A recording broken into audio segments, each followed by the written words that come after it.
Welcome to Hurrdat Sports Live. Benini, no quit, able to rattle down the bucket. He's in double figures now with 10. And the theft, can't get it to go. Woods in the mix, trying to keep it alive. Threw it away, and Rogers got another crowd pleaser.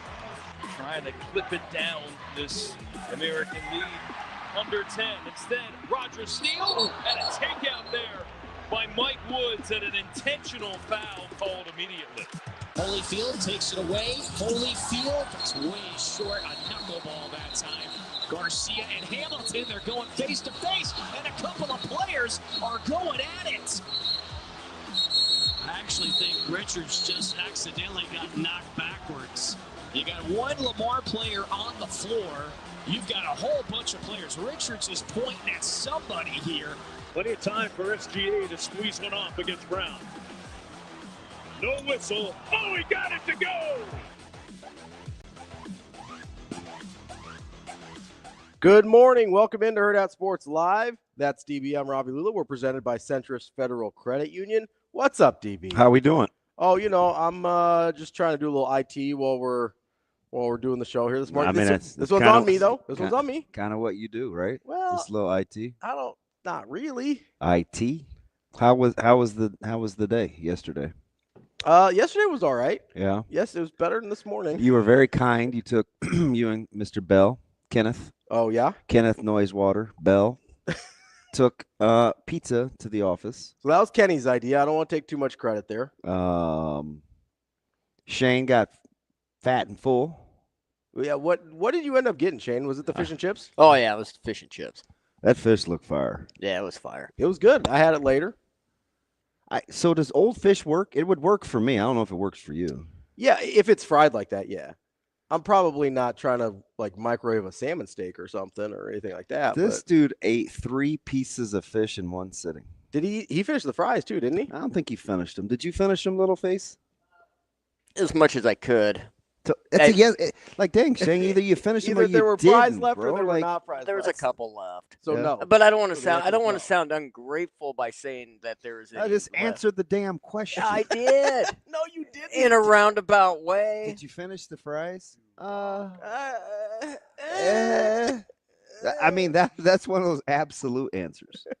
Yes. You know what I mean? No, you didn't. You did not finish the fries. Well, fine. That was a lot of food for you. I was kind of proud. That's what I'm saying. I was proud of you. Would you like to take a guess how I brought my meat back to temp later on in the day? You left it on the counter. I didn't eat it until Zoe and I had dinner because we were K-Solo. Left it on the counter. Yes. But that's not how I brought it back to temp. I thought you might have just left it. No, I made a foil boat. I put the oven on 200. A foil boat? A foil boat. Oh, so you made a little Viking ship out of the you do sails and the whole thing? Oh. All right, if you just keep refreshing it should come up. All right, this didn't take long for you to pee me off.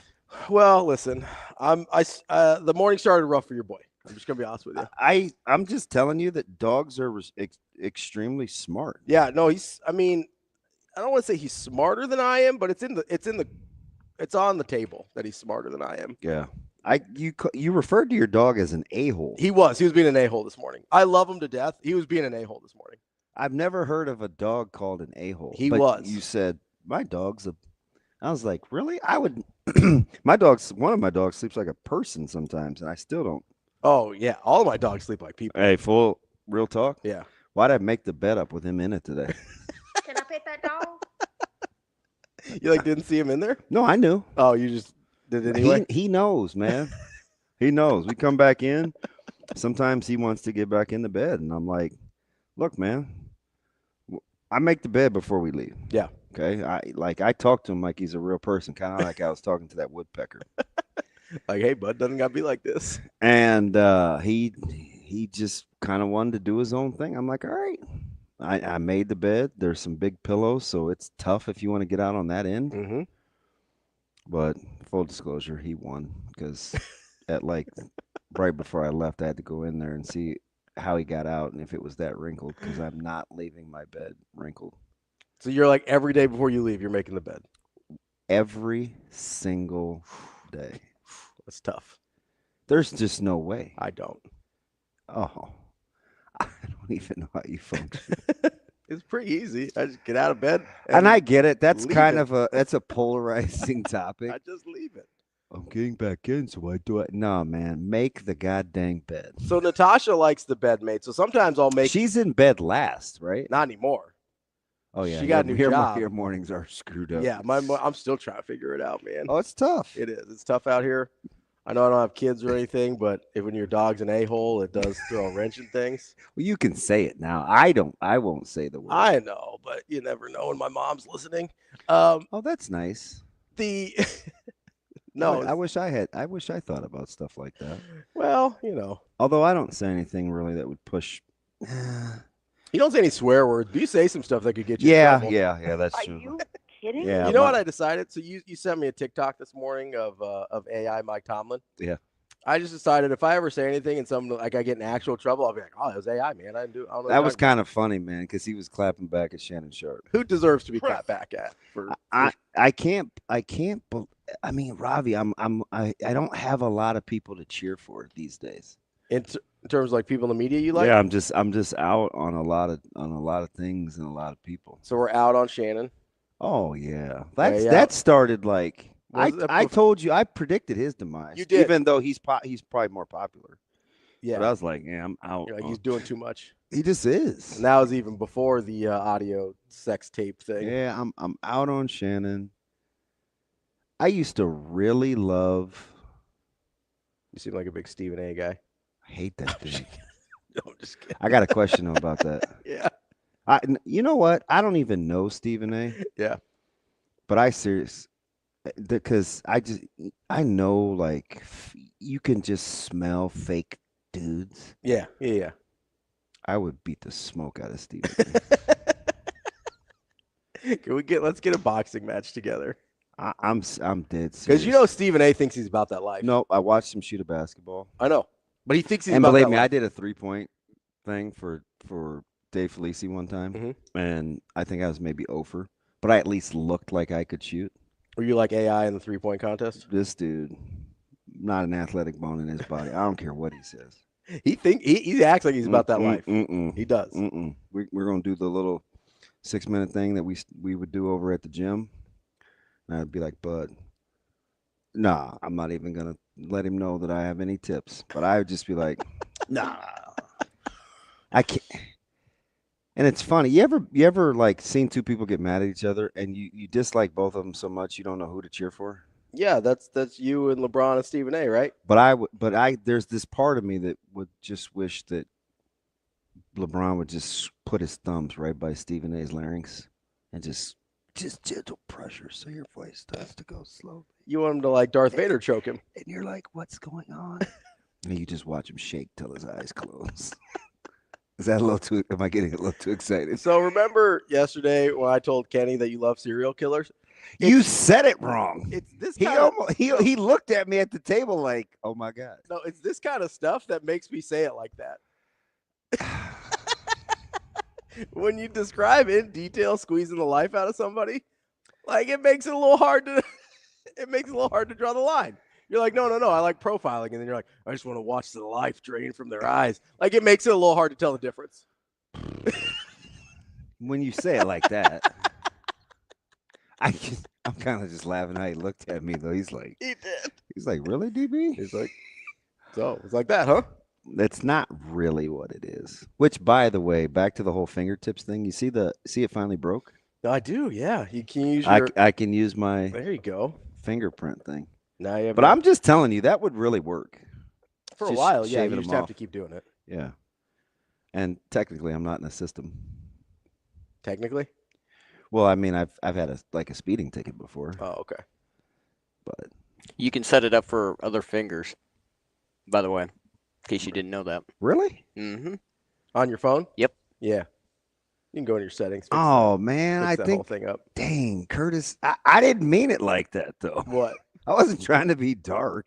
Curtis goes, that's the darkest I've ever heard it. And then he says, and I love it. So I'm a little concerned about Curtis also. Well, Curtis might be out there too. I'm a little concerned about Curtis also. Hey, you know how I gravitate towards 2 name guys. When you start giving me first name, last name, that's probably a guy I can hang out That's a with. 3-name guy. He's got all 3 in there. Well, the last name is fine, but I'm a big. So I don't call JP. I don't call JP JP. I call him John Paul. Ryan, Bo's little brother. I was like, Cute. Quentin I is was like I don't know I who call John Paul is. first name, last name. I thought we were doing a Bunyan thing. I was like, who's John Paul? So I just watched a review. Yeah. A guy that was eating oxtails, and it was a big oxtail, Yeah. and he was like, "Man, this come from Babe."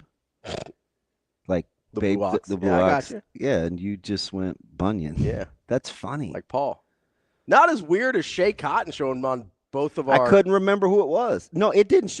No, it just came to me. Okay. Because I wasn't watching anything. I just was. That was the guy that I couldn't find during the show that I wanted to Google, and I was mad during the break. Yeah. Yeah.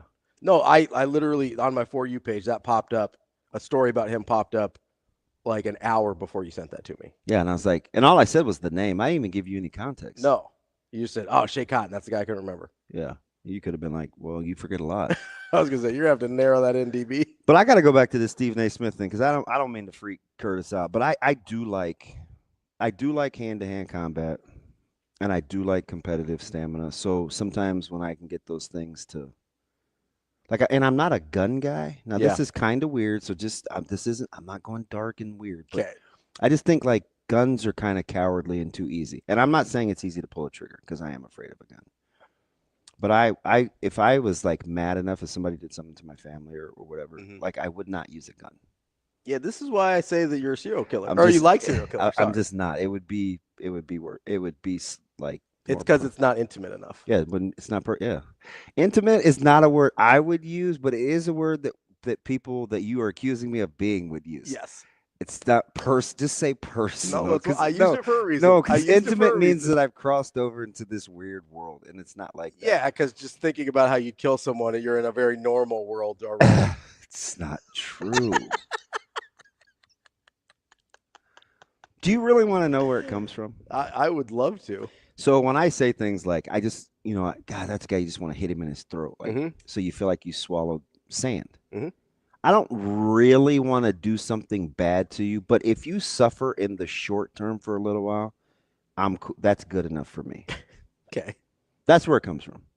Max asked, what's your weapon of choice then? Katana, thumbs, ninja star, baseball bat? Elbows and forearms. Like if you're going to go John Wick on somebody, what are we doing? Well, like I don't, like instead of guns. So because you're not a gun guy. What are you using instead of? I have a lot of knives, but I'm not a cutter. Yeah. I don't know. Just probably my hands. I feel like you would like swords. They're cool. Yeah, I feel like you'd be a sword. But I'm guy. not. That's not. I wouldn't do that though. Yeah. Yeah, because. No, you're not going to get me to elaborate on my personality. Almost. I'd have been like, I was so close. These dudes would be like, oh my. I was so close. Oh my gosh. Like just fight. Like just your hands. Okay. Just do that. Can Anyway. Can I say real quick though on the Stephen A. LeBron I thing? feel like I'm getting exposed. No, I'm not even. I'm doing Stephen A. I LeBron. have a question about Stephen A. and LeBron. Okay, go ahead. Because I have a question too about Stephen A. and LeBron. Is there anybody in the media, or not in the media, but is there any athlete, since you're in the media, that you could see yourself having a similar spat with? Oh, I'd fight Ryan Nemhard on site. That's an easy one. Gosh, I can't believe I asked you that. Yeah, that's a super easy one. Wow. There's no suspense in that one. I'd fight him on site 100% of the time. Did he? So when that happened, He was out of pocket. did they just talk reckless? Yeah, he was out of pocket. And the annoying thing to me is I tried to be like, hey, like if you have something, it was clear that he hadn't actually listened to anything I'd said. Yeah. Because I'd been critical of his play during a stretch of his sophomore season because he wasn't playing well. Like Believe me. I don't know what to tell you. He wasn't playing well. Even a part of me thought it was unnecessary, though. I mean, you went hard. I did go hard because I was frustrated with how he was playing, and I knew he was capable of better than that. And I thought it was a lot of just bad decision making. right? If I don't think you're physically capable of something, I'm probably going to be easier on you because I'm just like, not a lot for me to do here. Yeah. Right? I'd be like, hey, probably shouldn't play him. Like Mason Miller. I haven't gone that hard on Mason Miller. I'm just like, hey, probably can't give him minutes anymore. Right? But with Ryan Nembhard, I knew he was capable of more. I thought he was making bad decisions. So that's a whole different thing. But he was playing poorly, so that's where it started. And he obviously had not listened to the context of which I was saying things. And he slides in my DMs at like 4 o'clock in the morning on a Sunday. After a win, by the way. And by the way, he'd waited until he started to play better to slide in the DMs for what it's worth. And this gets better by the second. He hits me with and listen, I don't know anything about Ryan Nembhard. I'm just going to say he doesn't seem like he's about that life. He hits me with you best keep my name out your mouth.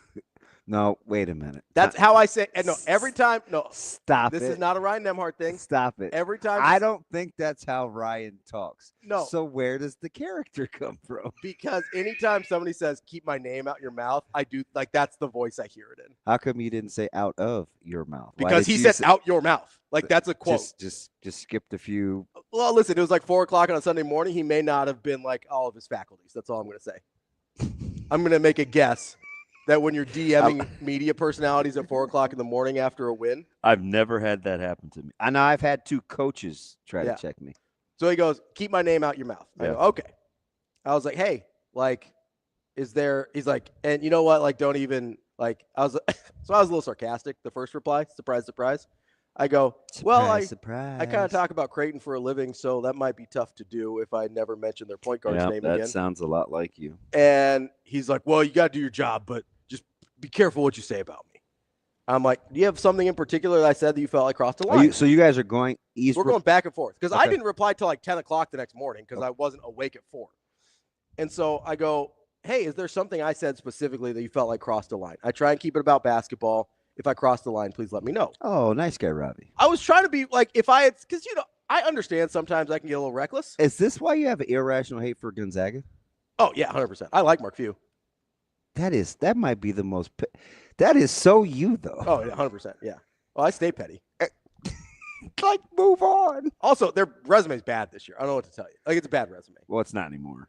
Well, it's fine now, but it's still not a great resume. For what the metrics try and tell me they are, it's a bad resume. They're not a top 10 team in the country. Yeah. And Ken Palm's like 8. Like, no, Kenneth. I'm trying. Even the net's like 8. I'm trying to think who in the media did I secretly not in the media, but as a media guy, who have I just secretly not liked? Yeah. I mean, it's not really a secret. I've been pretty out there about the Nembhard thing. No, I know. I don't even mean secretly. I meant like, there are people that have bugged me. Mm-hmm. Like James Palmer Jr. bugged me. Oh yeah, I wasn't a real big fan. But of I his was game. never mad at him. Yeah. I don't know. But like if you go professional. Mm-hmm. Oh, there's a bunch. There's a bunch of guys you don't like professionally. Yeah. They get older and they're a little tougher, a little younger. So like I'd have my hands full, that's for sure. But for sure I'd like to have fought Jeff Kent. Oh yeah, you hate Jeff Kent. He may be number 1. You know who else I would maybe fight, but I think he may be number 1. I think they'd kick my ass. Who? John Rocker? No. Pat Bev and Dylan Brooks. Oh, you do hate Pat Beverly. I hate Pat Bev and I hate Dylan Brooks. Pat Bev seems like he may have some hands though. Yeah, no, they'd kick my ass, like for sure. I don't know about Dylan Brooks though. Dylan Brooks gets punked constantly. He yaps on the court, but there's been plenty of guys that have called him out posts. Yeah. And he's just like, I'm just feeling like with the range, I may not have a great chance. No, and he's younger, bigger. He's yeah, huge. like he's a professional athlete, and I'm a 37-year-old Indian radio host. So, but you're exactly right. The nice thing about Ryan Nembhard is he's about the same size. So the thing that bugged me about Screaming A is he didn't.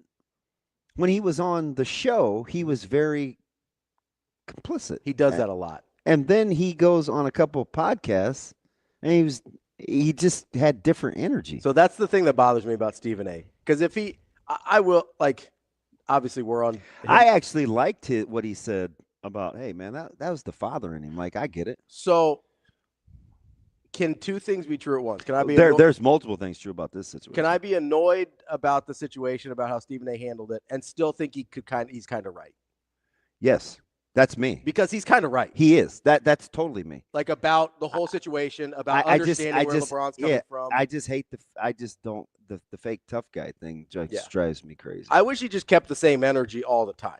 Yeah. Right? If you're going to have that energy agree. on a podcast, I agree. It is LeBron's fault, and LeBron is crying about it. Yeah. Like he brought this. But he did understand that he's just talking as a dad. Yeah. Which I also, like, I don't get as a father, but I get as wanting to be protective of your child. Mm-hmm. But your child that's the hardest thing about doing radio during the whole.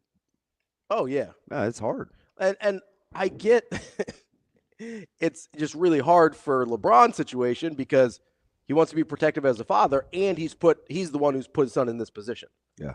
Right? If he doesn't push for this, we're not having these conversations about Bronny. So it's his fault, and he's trying to protect it from this thing that is his fault. Now, maybe LeBron actually thought Bronny was better than he is. Like, that's possible, right? Gets a little blinded by his love, and he's like, oh, man, Bronny's actually pretty good. Or maybe he's just a bad talent evaluator because he thought Shabazz Napier was a guy. Like, I don't know. Like all of those things are possible. Oh, shoot. Curtis really thinks I'm nuts. He probably has no idea why the whole Jeff Kent thing goes back. Yeah, no, that's the correct Jeff Kent, though. Yes, the mustache man from the Giants. That's accurate. That is him. So it was a very eventful day. Yeah. Spent a lot of time with just my daughter, who's hilarious. Zomer. Yep. We watched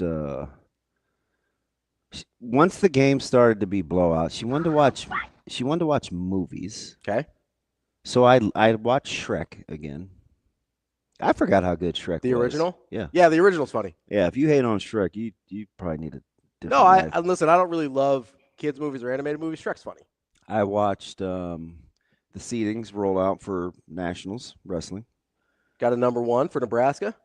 Yeah, I right? know I'm not in your wheelhouse, but I have some questions. I try and pay attention. I'm trying to figure out how Caleb Smith got a goddamn 8. That seems low. I don't know a lot, but that seems low. Like, why is he an 8 seed? Where did you think he should have been? A 4. Okay, maybe a 5. On the top of my head, that's about what I thought. Now, again, I don't have the same context, but that's just based on what I know. I was cool at 57. Allred's a 12. Pinto's an 8. McDaniel's a 20. It's weird. I could just remember these, but so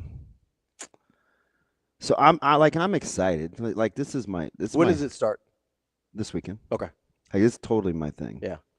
It's exciting. So they got quick turnaround from seeding to tournament. We watched Westside, and she knows scores, and she's like, "This is getting boring. Can we start the movie?" And she's at the kitchen table. I didn't think she's paying attention. I'm like, I guess we're starting the movie. No, I didn't cave. Nah, man, you ain't running nothing over here. So I looked at her like she was short. Well, she's a little kid. She was sitting in the chair. Pretty short. I'm like, look, girl. Look, girl. But I switched over to some other games, but there were no close games. Now, somebody's going to call me on this, but I think there were only 3 of A, C1, and D. I think there were only 3 single-digit scores. So Papio South across the day. Miller North, Bellevue West wasn't. Which, by the way, impressive win for Miller. If Miller North is that Miller North, play like that, it's a wrap. That was preseason 1 Miller North. That's the roster. That's the team that everybody thought that was legit. Obviously, you guys rolled over at Westside. Southeast North Star was a barn burner. Yep. That I think was that's the it in A game. Go to C1. Okay, let me see. Like here. C1 maybe. C1 only had, I think, one single digit game. All right, Class C, yeah. Lutheran and Fillmore Central was not close. It was a snooze fest. Congrats to Fillmore Central on making it, though. Ashland Greenwood, Noah Shoemaker, 15 points. Yep.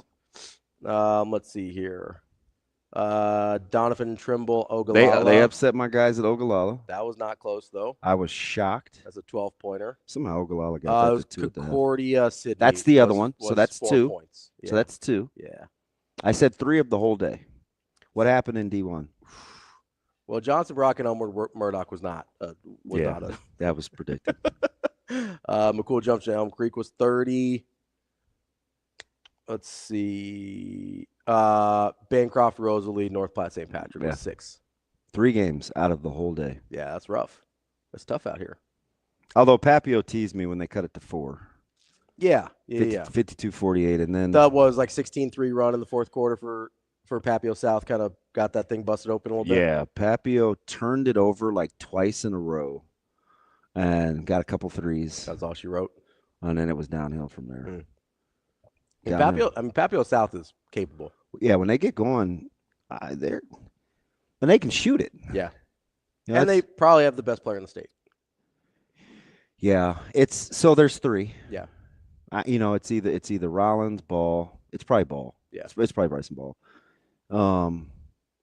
Although if somebody puts the quarter in Rollins. Yeah, Rollins has the capability. So right now where he is. Yeah.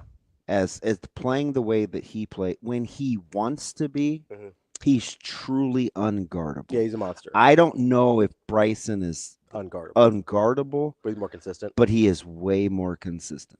Yeah, I think we also will make the mistake, and I'll do it too, of seeing, this guy's and going you saw here. Garcia kind of neutralized yesterday. Yeah. I put him in that discussion because Garcia's he's a dude. Yeah. And I like the way he plays. Like I'll see, Bryson Ball's got better offers than Derek Rollins, so it's easy to make the assumption. But it's in terms of right now, I mean, one guy's 6'4" and can shoot the piss out of the ball, and Rollins is 6'3" and some change and a little undersized, and you're not sure where he's going to play. He's like an undersized forward, but he's as a high school player might be more dominant, just less consistent. Yeah.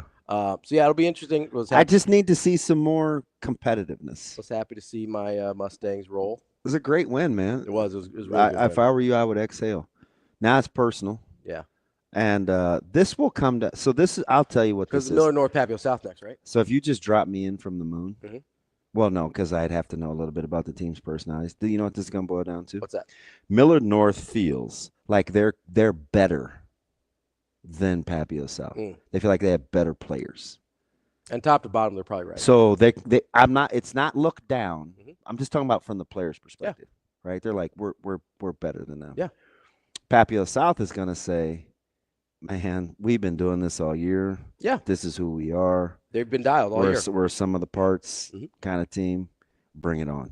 Like, that's how this one's going to go. You're some of the parts, and you have a really high Millard North will try to emotionally bully Papio South. Yeah. And Papio South's going to have to stand their ground emotionally because skill-wise, now they're going to need Webb's going to continue to do what he does.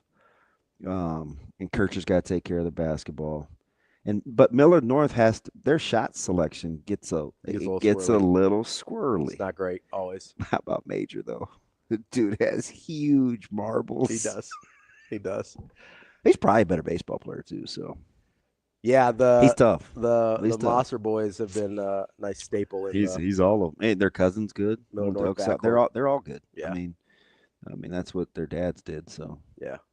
And then on the other side with Southeast and West Side, it's going to be interesting. There were stretches of that West Side Southwest game where it was like, oh, that was 5 turnovers in a row, literally. Yeah. Free throw shooting. If West Side's going to get to the foul line, they have to make free throws. So, because I don't think they're going to shoot it well enough from behind the arc to overcome that. They're not. Yeah, I mean they're not going to. It's just not a good 3-point shooting team, but they're big. They're long. And they can get to the foul line. That's how they have to play. Well, and they're going to have to go better than the 16 for 33 they went at the district finals. Yeah, and your best ball handler has struggled at the foul line. Yeah, which is tough. Even though he's uber talented. That's the I do wonder if, just based on the way the first game went with Westside in yesterday, I do wonder if I think because people forget they've never been ranked lower than 4 all season. West Side. Yeah, yeah, but they're kind of an afterthought because people poke at they look at their warts. They're the 2 seed, and their schedule was just okay. They're the 2 seed, and they didn't even win their district. Like that's kind of crazy, a little bit, especially considering some of the other teams. But I do wonder if the way it went down yesterday, where they put it on Southwest, and then if for whatever reason against Southeast it gets away from Southeast, I do wonder if there's going to be a conversation, even though Lincoln got 3 teams in the tournament. If it goes out like that, I think people are going to have that conversation. Yeah, and I get it. I mean, some of the guys and gals that follow it closely thought it was a little smoke and mirror, but it is what it is For the Lincoln teams? Yeah. You play the schedules and districts is set up that way. So, like, if you come through the back end, man, you got to give the devil his due. But I hear I'm just saying that's going to be a conversation. Yeah. If it doesn't go well for Southeast, no, I know it's going to be a conversation about how did we let 3 Lincoln teams in when it didn't really seem like any of them belonged. And they won. Yeah, they won the games that were in front of them. They Which absolutely won. I think Westview would argue the same thing. They got to be pretty pissed. Yeah, because if you're Westview, what's the argument for Lincoln over you? For a Lincoln team over you? Yeah, it's pretty similar, right? We won. Westview's a lot like West Side, though. They kind of struggled with their scheduling. Yeah, but they're like, hey, we won most of the games in front of us. Yeah, that's what Lincoln's saying. I don't know. I think it's going to be an interesting conversation. If my guy yesterday, he said, and now this is true. So I feel bad saying his names, but so T-Mac said, he's like, bro, Dylan must have signed or taken 250 plus pictures yesterday. I actually felt bad for him. Security had to help him out because if he says no once after all that stuff that he's done, he's still going to be a jerk. Mm-hmm. Now I get it. Yeah. So for the girls tournament, he was with EJ and he had his handler with him, and they sat in media row. Yeah. So, and I was with Christian and Caleb and myself, and so I only went over there there was something else. There's a business thing we had to talk about. I came back and sat back in my regular seat, and people were pretty chill. Yeah.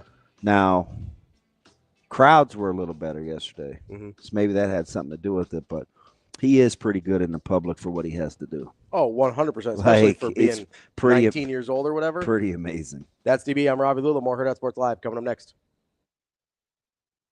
We will be back.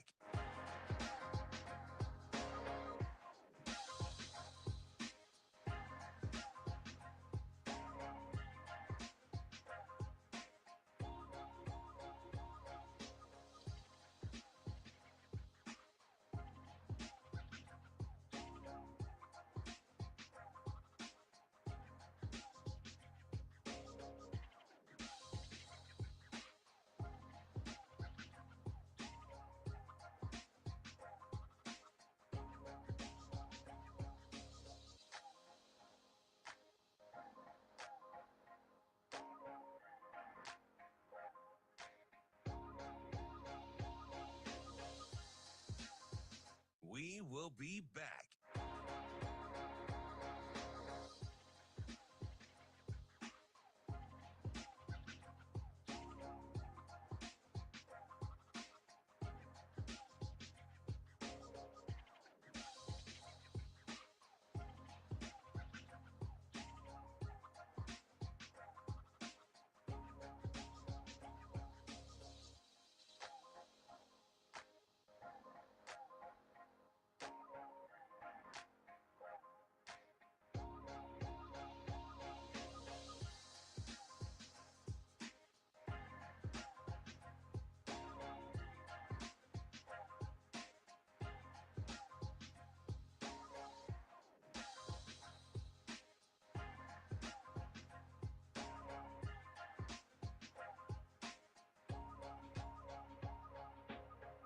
We will be back.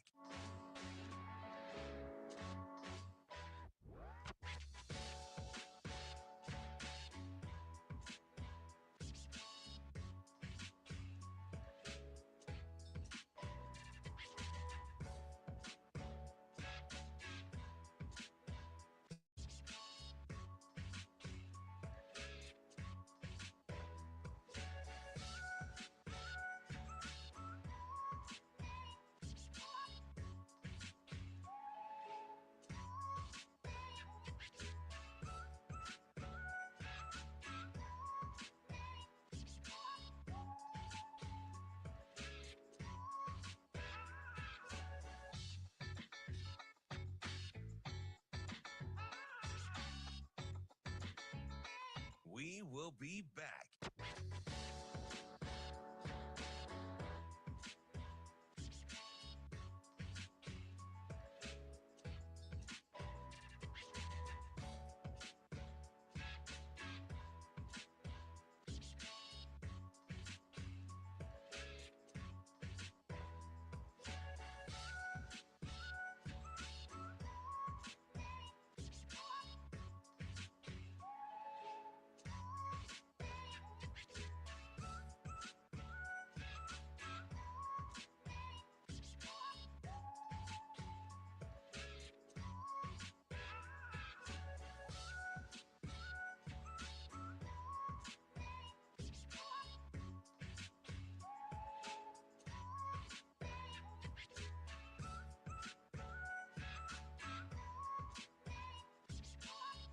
We will be back.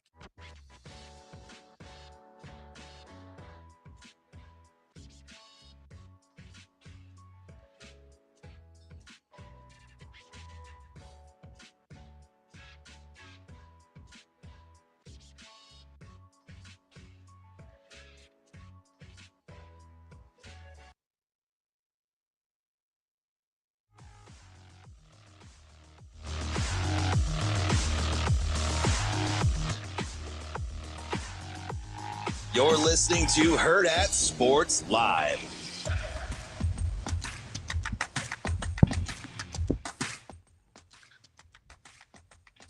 Welcome back here on Hurrdat Sports Live. That's DB. I'm Ravi Lulla here at Hurrdat Sports Bar and Grill.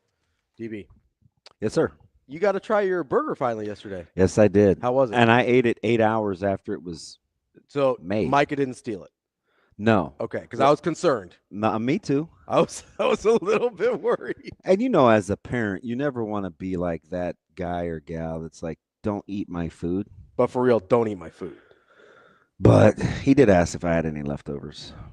That's nice of him, I guess. He's a cool kid. He does seem like a cool kid. He also does seem like he would eat all your stuff. Yeah. We're just trying to get ready for the off season and stuff. And so Queen and Coach Lamanji were on their way down to Lincoln yesterday, and we're just talking about like position groups and kind of how we want to handle the offseason. And I think we're going to start him out at corner. Ooh, Mike at corner? Yeah. Okay. Which again, not a natural position for him, but if we want him to get him on the field, it's probably what we got to do. Fastest way to get there? Yeah, because offensively it's going to be tough because we have some fellas. What's he play on offense? He's a wide receiver. Okay, corner, wide out. Yeah, skilled. He's more of he's a lot like he's a safety. Okay. He's an alley runner, but we'll see. Shano, What's up? how was the post fish and chip nap for you? Hey, before you answer, can I say something? Yeah. So for a guy like me that is not eating the sides, the smell of those fries was kind of enticing. Yeah. So what I did was I shook them against the container because I wanted to. You wanted like the flavor to rub off on your. I wanted to see how crispy they were without having to touch them because I didn't want it on my fingers. Gotcha. And they seemed like the right amount of crisp too. They were perfect. Boom! I got you. Winner chicken dinner. You're a good man. Finally did something right today. Thank Well, you. I feel like I can function at a high level. So Shano, What's up? how were they? The food yesterday was fantastic. You can be honest, like Bill and Chris and those guys, restaurant the guys. fish and chips. That's what I had. We don't want to sell people a bill of goods. Well, I had a couple different options there, something to have, and that's what I wanted. I mean, it looked. Was the good. Reuben too busy for you? It was too busy. He's not too a much, sauerkraut guy. and I'm not a sauerkraut guy, so It looked incredible. it did look incredible. You think I didn't scrape that corned beef off? It looked incredible. Man, I'm tempted to go in there when they open up and just get a side. Yeah. Just a side of the corned beef? I love corned beef, but I talked to my guy Corey yesterday. Corned beef is so good. And he said the Packers are on sale at a particular entity. Like Green Bay? Yeah, well, it's the flat and the point together. Just kidding. You know what I mean? Yeah. Like what I like last year Mhm. or 2 years ago for $3.90 a pound. That'll play. Yep, we're gonna have to make another bet today. I'm gonna have to make another bet today. I just do the math in my head. Well, I'm not actually down any money yet, although I'm not feeling great about Omaha anymore. Yeah. I want you to pick against me in my plays because I'm kind of on a heater. Who did I see? I feel another one of these runs coming. You could have got me on St. Mary's the other day. How about how I told you that Georgetown should, but I won't because of the line movement. Yeah. But I still figured they should win, but I'm like, yeah, I'd like them. You'd get off. Yeah. I gave your boy TK an outright underdog winner. Which one was that? Texas. Oh, yeah. You did talk about because Texas. he's on something. I don't know what he's doing, but like if he picks an underdog winner, like outright winner, he gets like some fat bonus. Really? Yeah. This dude's talking about paying off student loans. I'm like, damn, TK, go get him, fella. I joke with Ravi about $5 or $10. Go get those loans, killer. How many? How many units we putting on that thing, TK? Well, you know, TK's nuts. That dude's certifiable. So Shane, I got to get back as we're looking at the fish commercial. That breading looked fantastic. Because full disclosure, you guys out here listening, I know sometimes we talk about food, but I really like this. I really love Hurrdat Sports Bar's food. Like I put my money where my mouth is. Right? I eat here. How long did we Google breading for 2 days? For 2 days. Oh, it was like every break for like 2 days. Trying to figure out cornmeal versus wet versus beer batter. We hadn't seen the fish and chips breading. Hey, what kind do you like? And Shane's not really a foodie, so he needs pictures. Yeah. And what's the official version that we have? You like wet batter, but you don't like it overly battery. Right. So you don't like it super thick with 2 C's. Well, the funny thing is I ran into Shane and Megan Thee Stallion. But he does like that thing wet. I ran into a buddy. Bust that dude in half. Well, I might give that a try, but Shane, don't do don't do it. I ran into a friend of mine after I left here, and I showed him a picture of what I had for food here, and I was like, and I told him that was wet batter, and he's like, well, what does that mean? So I had to get my teaching game on and tell him the difference between the wet. I and the felt dry. like you were messing with me because that took like 20 minutes. Well, I didn't know. Okay, that's fair. And you don't cook either. And I don't cook. Yeah. So I wouldn't have been able to identify the different. Like I wouldn't have been able to identify wet versus dry, but I could tell you what I liked. Yeah. And that's why I needed to pick. I was like, well, let's do it on. Let's just find the images. Because I'm a tempura batter guy. Yeah. So that kind of fits. Although tempura can be pretty thick. Yeah, I don't like a thick batter no matter what. I want it to be a pretty thin batter. But it was good here. It's because it's the wet batter here, right? Yeah. Yeah, it was pretty good. I would guess it's beer battered. Yeah, I think so. I would use club soda. But the same desired outcome. Yeah. I like the smooth. And Shane, you ate all 3 pieces. Yeah, I mean it was a pretty good healthy of a. But as we portion. learned, he did not eat all the fries. But I didn't. I couldn't. Despite it was too much. Despite his consternation. Yes or no to the sleep? I went home and I passed out for like 3 hours afterwards. So you know what's funny? You know why I believe him? Oh, he naps every day, don't you? Yeah, because there's a stretch where I'll text him during the day. He's just not going to answer. Yeah. Mid-afternoon, he's not answering you. And I'm like, I don't understand, though. What do you mean? Like every day you need a nap? Yeah, every day I need it. Well, not like on Saturday, Sunday, but every day we do. That's because you don't get out of bed till 11. Yeah. That's incredible. Like you're 50. I know. And it's great. Our I love the nap. Our guy RP makes a very good point. It's not mine anymore. Like Ryan? Yeah. What'd he say? He goes, it was a very sad day when Chili's got rid of their tempura battered chicken crispers. Those things were fire. So low key. Those things were incredible. So he's kind of quietly a foodie. He doesn't fuss with like the maintenance of cooking. Yeah, not really quietly. Him and I talk about food all the he time. knows what he likes. That's what him and I at your birthday last year started bonding over was food. Yeah, because we like going kind of bougie places. You know? How about Kenny laying into you over where you picked for lunch? You started it. I feel like he was just piling on because you started it. That's what I felt like. I couldn't believe it. I mean, listen, I was just in the area. It wasn't my go-to choice for lunch. If you're spending $40 for lunch, time out. You can't let yourself off the hook because you decided not to. You are in a place that has the potential to serve a $40 lunch. Okay, can I explain though? Let me explain myself. So the only time I've been in that establishment, hold on. There's 15 restaurants in that proximity. There are, and I made a bad choice. I'm owning that. I made a bad choice. I understand that. You know why I parked there?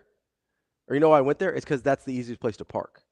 Because there's the lot right behind it. Weird. I mean, guys paying for convenience. That's what you guys do. Well, no, listen. So the only time I'd been to that I'd establishment. have been walking from across the street. That's what I would do. You pull a Jay Moore, be like, I can walk from here. Sorry, I don't know if that story's public or not. Damn.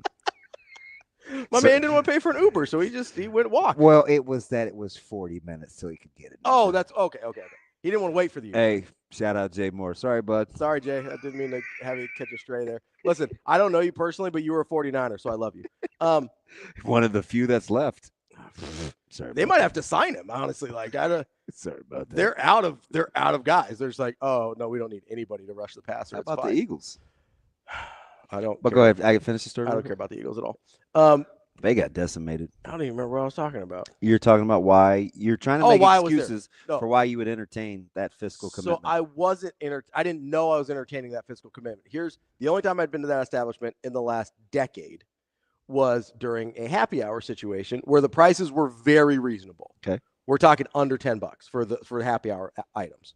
So I was like, okay, this must be, I bet they've got a very reasonable lunch menu if that's what the happy hour prices Do a lot of people go there for lunch? No, there was not a soul. It doesn't seem like a lunch spot. I didn't know, though. I've been there once in a decade. I have no idea. Okay. So I'm going, and, there's a lot of retail places around there. So I don't know if people that are workers would go stop in for lunch. Like, I didn't know. Mm-hmm. So my thought was, okay, reasonable happy hour menu, probably a reasonable lunch menu.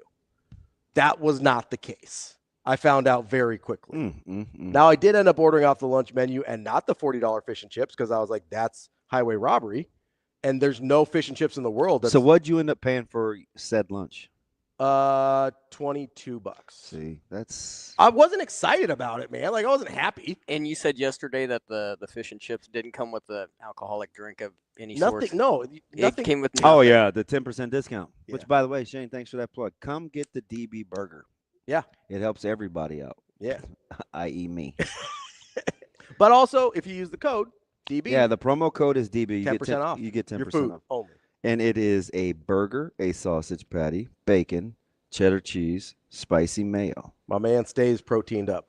Man, I built that thing with the kitchen. How cool is that dude? I'm telling you, he's a real one. Yeah. They're all cool back there. Mm-hmm. We're all just sitting out here, you, me, and Kenny Bell, which I'll be honest, is like a very surreal situation for me. So he's different than people think. He's a super cool dude. He his social Twitter and stuff, he gets into it because he has his beliefs. Yeah, he's like very principled. But he cheers for people. Yeah. He seems like a really good dude. He cheers for people. And brought pizza back to the office yesterday, which is cool of him. Like, you think I'm bad. He literally said, why be mean? I'm like, yeah. Like, you have options. You don't have to be mean to people. Yeah. I know that was foreign to you. Well, the other thing he said, which is what I resonate a little bit more with, is, he goes, yeah, people always say, hey, it doesn't cost anything to be nice. It doesn't cost anything to be mean either. Although he picked a different word. Yeah. It was what my dog was being this morning. Yeah. And that did cost me. Being an a-hole was free too. Man. Doug certainly thought so. Running around the backyard like he pays rent. There's only one Doug. You shouldn't have named him after him. I didn't. I named him after Douglas County. Omaha guy. Yeah, I don't believe that. No, I really did. Thought it would be. It wasn't McBuckets. The only dog I have named after a Creighton player is the one and only lumberjack, Ethan Rogge. His name is Rogge Funk Lulla, named after Ethan Rogge and Nathan Funk. I have got to talk about free agency. We'll get to free agency. I've been trying to get to coaching hot seat for the last. Oh yeah, 2 weeks. We better do that. Our guy Benny Johnson got fired. Yeah. R.I.P. Pour one out. You OE guy, Mickey's. Yeah. Well, I bet Colt. I bet they. If you were gonna do malt, and I don't mean like Goodrich, what would it be? You mean like a shake? I don't know if you know this, DB. People that look like me don't do a lot of 40s. Oh, you'll be surprised. We own the liquor stores. Wow. We generally do. Dude, there's a ton of Indian people that own liquor stores. It's So what are you pouring one out? Oh, like I get a it. milkshake or what? Is that what you're saying? I've been to several seen some marts. establishments. Yeah, you know the one I want to say. You told me it was Russian. I was like, well, why are they hiring you guys? Somebody's got to work the counter, man. Damn. Oh, gee. Listen, Shane just got nervous. It's gonna be okay. we're hard workers. It's gonna be okay.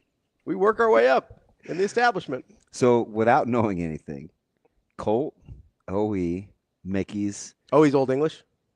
Yes, Ravi. I'm just trying to clarify here. I want to know what I'm getting into. There's Magnum. Okay. And I don't mean the prophylactic. Oh, like Magnum PI? Tom Selleck? What? I don't. That's only Definitely anti-prophylactic. He's a heartthrob. I'm just speculating. Big Tom Selleck guy over here, apparently. No. The mustache that does it for DB. Really? Shane? So you're a big Ferrari guy? Yeah. Go to break.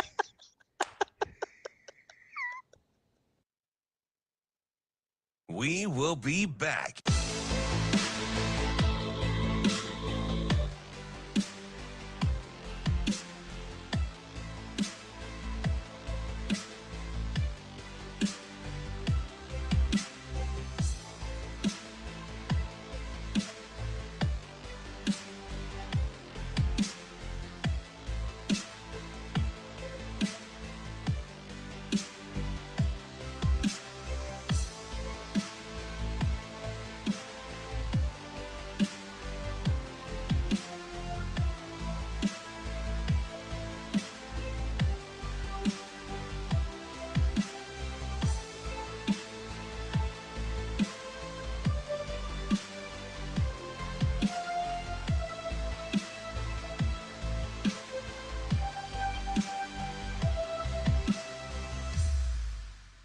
We will be back.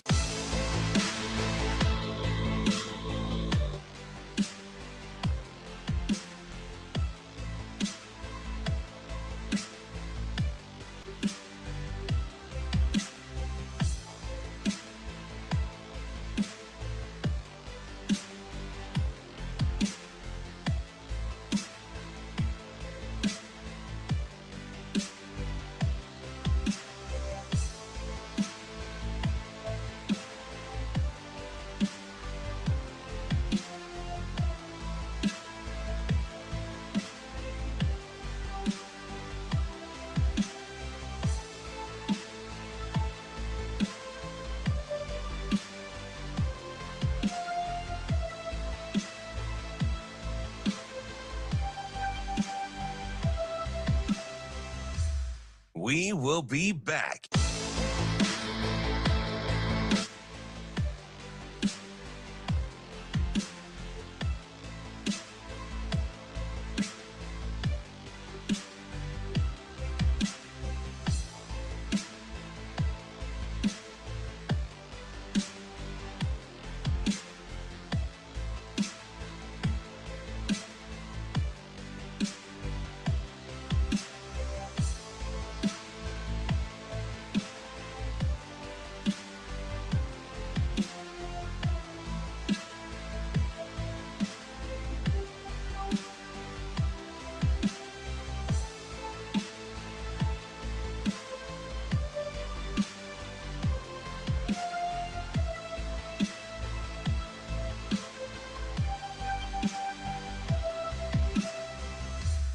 We will be back.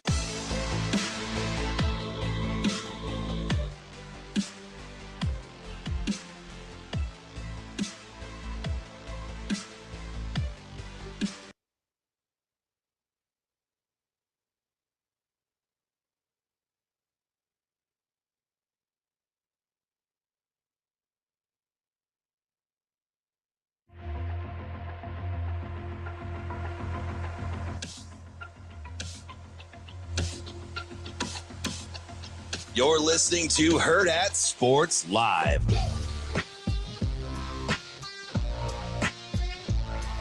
We're back here on Hurrdat Sports Live. DB actually returned, which I appreciate. Even though I was being mean to him, I apologize. No, you got issues, man. How'd you keep friends? It's a small group. It's a tight circle. Man. We're all mean to each other. Or as Coach Lamanji would say, some have a circle, he's got a dime. I've got circle is just like a bunch of points plotted together, right? That I've just got like one or two of those points. I've got really more of like a triangle of friends than a circle of friends. Yeah. We're way behind in the comments section too. It's just some grade A tomfoolery going on. It is, which is what I kind of appreciate. I'm riding with KP though to start with because $22 for lunch is extortion. Listen, I wasn't excited about it. I wasn't happy about what happened. You can see the prices. Don't act like it's snuck up on you. No, okay. So once I got in there, what am I supposed to do? Just leave? Yes. Do you know how many places I've walked out of? I wasn't going to do that. And not because it could be anything, but you're paying. If you want to get up and bounce, bounce. I didn't think anywhere else was going to be that much cheaper of my options there. Is this your first time in Omaha? Do you know where you were? Yeah, I know where I was. In that area, what are my other options that are going to be cheaper there? Well, I'm not giving out free advertising, but there's two that come to mind right away. Well, we can talk later. I'm just saying, I didn't think anything else was going to be that much cheaper. Are you like PCP, Angel Dust? Just go across the street where normal people eat. And it might be a little fast foody for you, but it is significantly cheaper. Well, I didn't want to leave the complex and have to come back in. See, then you earn paying $22 for lunch. Why you always gotta be mean to me, DB? I'm a realist. Which, by the way, oh my gosh, if we didn't open up Pandora's box about basketball, yeah, I had 2 donors of substance. Ooh, from Nebraska basketball. Yeah, my number is blank blank blank blank blank blank blank blank blank blank blank. Mm-hmm. Didn't say give me yours, but I felt compelled. I was like, all right. Yeah, dude just went in. About what? Just out on hoops and wanted to let me know why. And then told me he bet I was sorry that I engaged. So, I'm not sorry. It was just informative. So some big money boosters out on how the team's being managed? Is that my understanding? Just did not like how the conversations were being framed this week. Let's just say other that. people. Yeah, I think it started with Shafe and then me and you and going back and forth and yeah. So here's where I'm trying to land the plane here. So the NIL commitment is there or is not there? Is. Okay. Is. For the right. But I've said that though. Right. No, but so I'm trying to make sure when we're talking boosters, I want to make sure I know what I'm talking about. Yeah. The NIL commitment is there.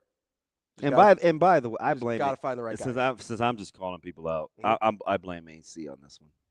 Why? Well, he started it. Oh yeah. I still need to hang out with him. I think I'm gonna like him. Dude, he's a smart dude. Yeah. He's funny too. I just want to hang out with Kobe. As if I'm getting soft. Why, Kobe? I just talked about. They made fun of me for talking about killing people, and now I'm soft again. I don't know. You're a complex individual, DB. Kobe, I'm not. And why not Hoiberg? He's just laughing. But I like him anyway. So he's laughing because Amazing Daniel goes, being an a-hole can be profitable, honestly. And Travis goes, it's fun, too. So Travis, that's like no joke, though. That's kind of Travis's personality. Travis is like my guy. We're very similar. He like get off a scud, and then he'll go toe-to-toe. I got at Amazing Daniel yesterday, and he hit me with a touche. I mean, real quick, too. I said, blah, blah, blah, blah, blah, blah, blah, blah, blah. And he goes, I could say the same to you. And I was like, ooh, damn, burn. But I got out of it. To answer your question, though, if I'm pouring out a 40. Yes. You're back to the 40s? Yeah, well, because Daniel was talking about it. He was talking about how they used to drink Old English because they were trying to be hard. And in the mean streets of Fremont? What are we talking about, AD? And because it was $1.99 for a 40 is what he said. That was the thing. I'd probably go Colt 45. Just because it's pop. Because you hear it in the song. Like Blaxploitation. Colt 45 and 2 zigzag. Baby, that's all we need. We can go to the park after dark. I'm not gonna sing the rest of it because it might. Please don't encourage some things. Although we're on the internet now, I can say whatever I want. And you have. I could sing that song word for word. I may not have a job, but It'll be Bill's decision, not the FCC's. Um, I'm getting a bad rap. I did not. I'm not even going back to it. what? It's just the famous. I haven't been able to shake it for 15 years, Oh, 18 years. yeah. I did not say kilt. That's Kugler's fault. It's Right? actually Shane's for regurgitating Oh, it. a lot of it is repurposing. Shane's fault. I did not say, but that's how long Why Not Hoiberg has been around. Yeah, that's Back in the day. He's a cool dude, man. I was doing a remote one time. He popped out. Yeah. I put a face with the name. That's the funny thing. So Jason in our chat here who chimes in. JG? Yeah. Yeah. I actually know him. I like that dude. Yeah, he's cool. Yeah, I kind of like that dude. So I was talking to him. He was at our client appreciation thing last week. Cool dude. Did I miss him? Or was I sitting in the corner? I think he said he met you, but you probably didn't like stop for a long time. Depends. You kept it pushing. You just keep moving. Yeah. It's tough on your Little boy. Muhammad Ali, float like a butterfly, sting like a bee, just in and out. But no. So it's funny because I know him. I've talked to him quite a bit, and it never registers with me. Like when I look at the names here, they're just names on a screen, and I sometimes know the people, and it takes a minute to realize, like, oh, I actually know you outside of here. Some of my You know what I very good friends I met online. Yeah.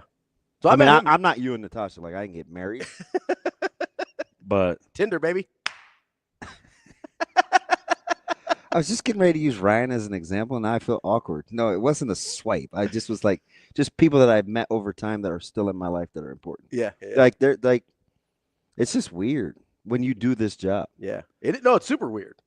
Like, it's really strange, especially because sometimes then you'll meet them in public and they'll be like, oh, I'm, and they've got these weird names, right? It's like, I'm douche nozzle 69. And it's like, oh, hey, what's up?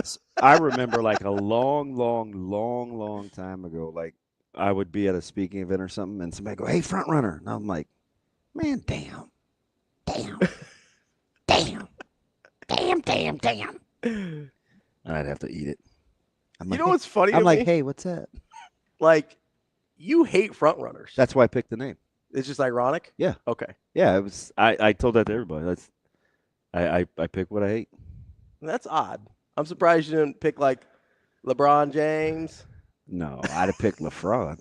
Lucky for you guys. LeBron. Yes. So I got to go back to this basketball thing. Yeah. So I'm having these conversations, and I love the guys, both actually. And so we're just kind of talking back and forth. And this is what I figured out. Which guys are these? The donors? Yes. Okay, you're talking to the donors. Okay. Let's just call them people. Okay. Because I don't want to. I'm not trying to promote that either, really. Okay. Although I did say that, but I didn't. I just wanted to clarify. I'm not calling them by name either. Yeah. I just wanted to clarify. I knew who we were talking about. I'm just saying I think these are people that could speed dial TD. Okay. Like if they wanted to call the yogurt man, they'd just be like, hey. And could also probably pay for a point guard. But they are what I would call friends. We're closer than friends. Sure. So if you're in, you're in. Mm-hmm. If you're out, you're out. With these two guys? Yeah. Okay. That's kind of how, because it was two vastly different vantage points. So they're like me. If I'm out on you, I'm out. Like, no, what I'm saying is two guys, vastly different vantage points. Okay. One all in. Oh, gotcha. Okay. One all out. On the program. Yep. Okay. And so. Been too long with Hoiberg, doesn't like where it's going. So that was kind of the thing. Yeah. So and this is not.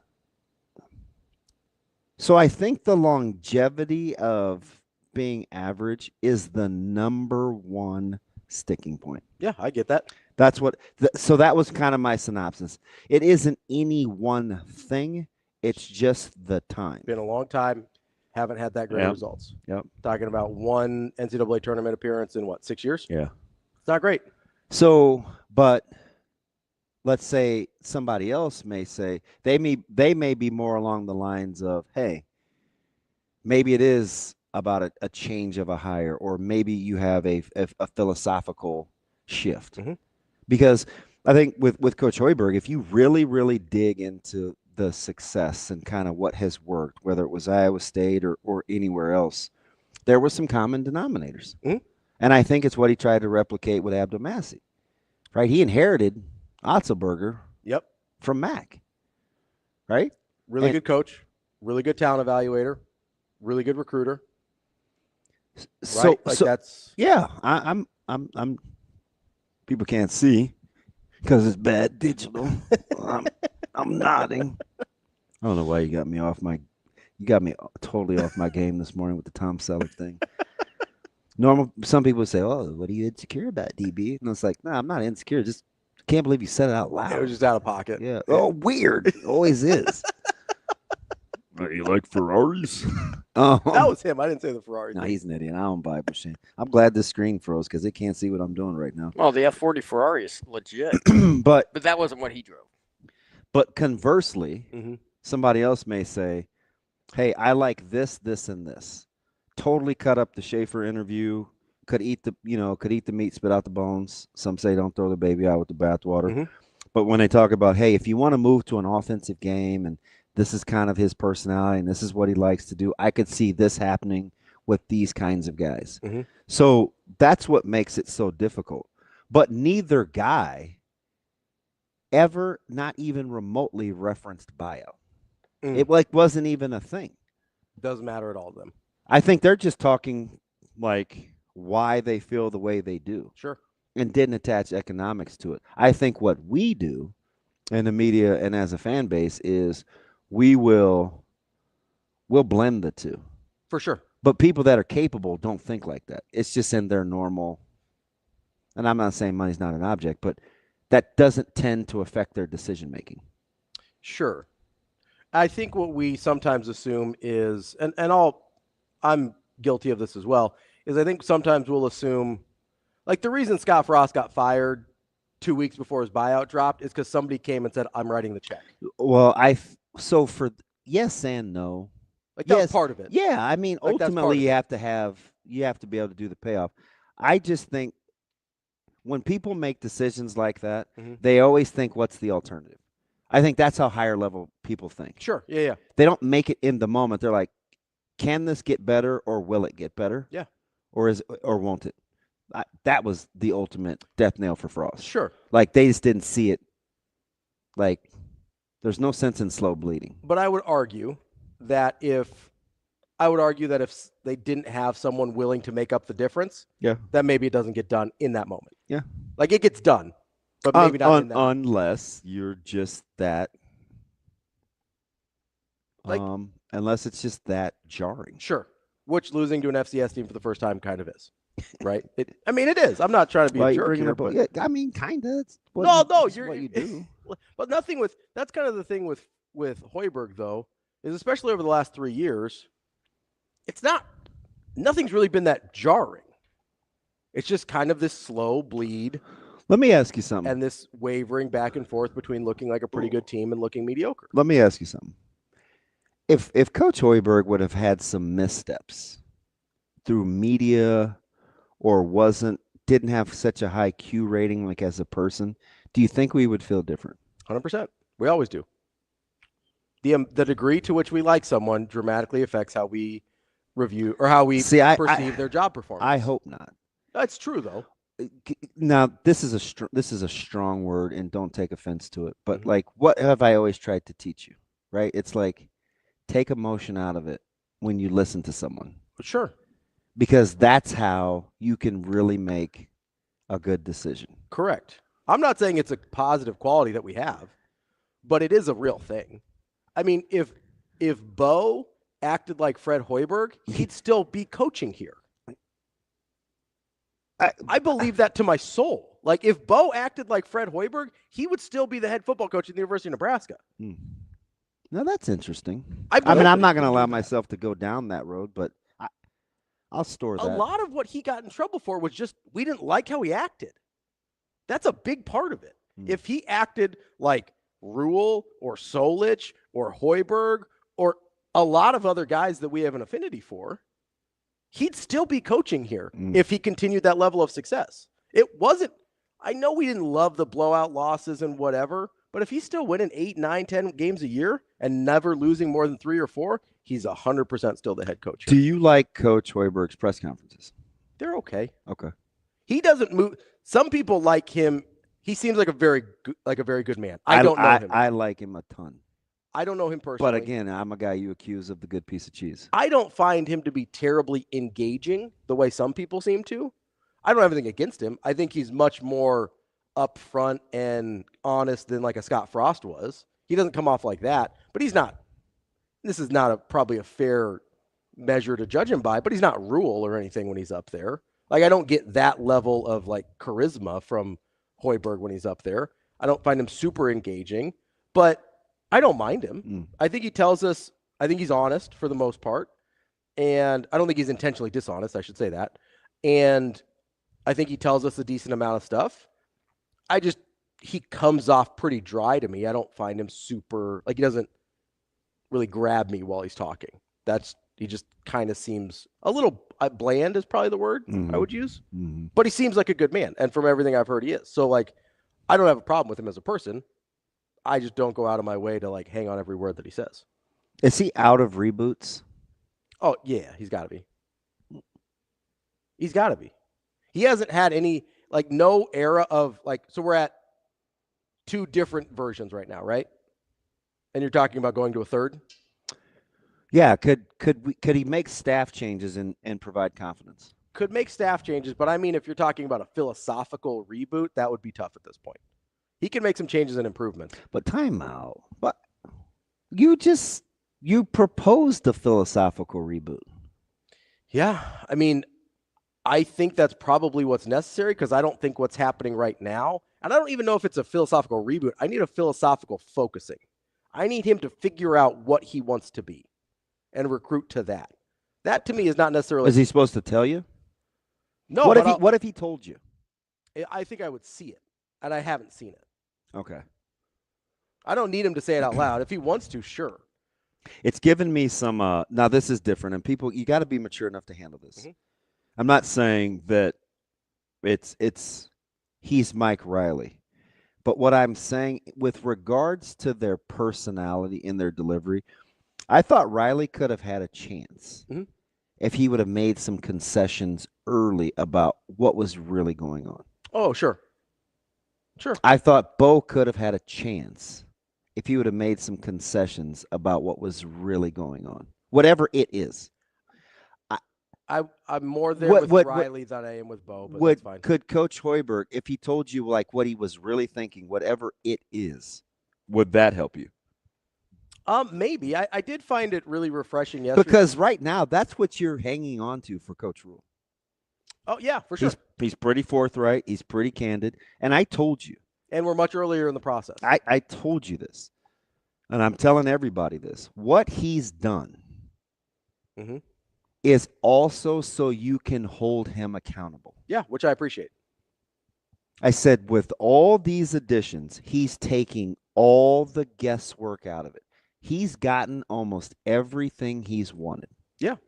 Almost everything he's needed. Which means he's corrected on the fly.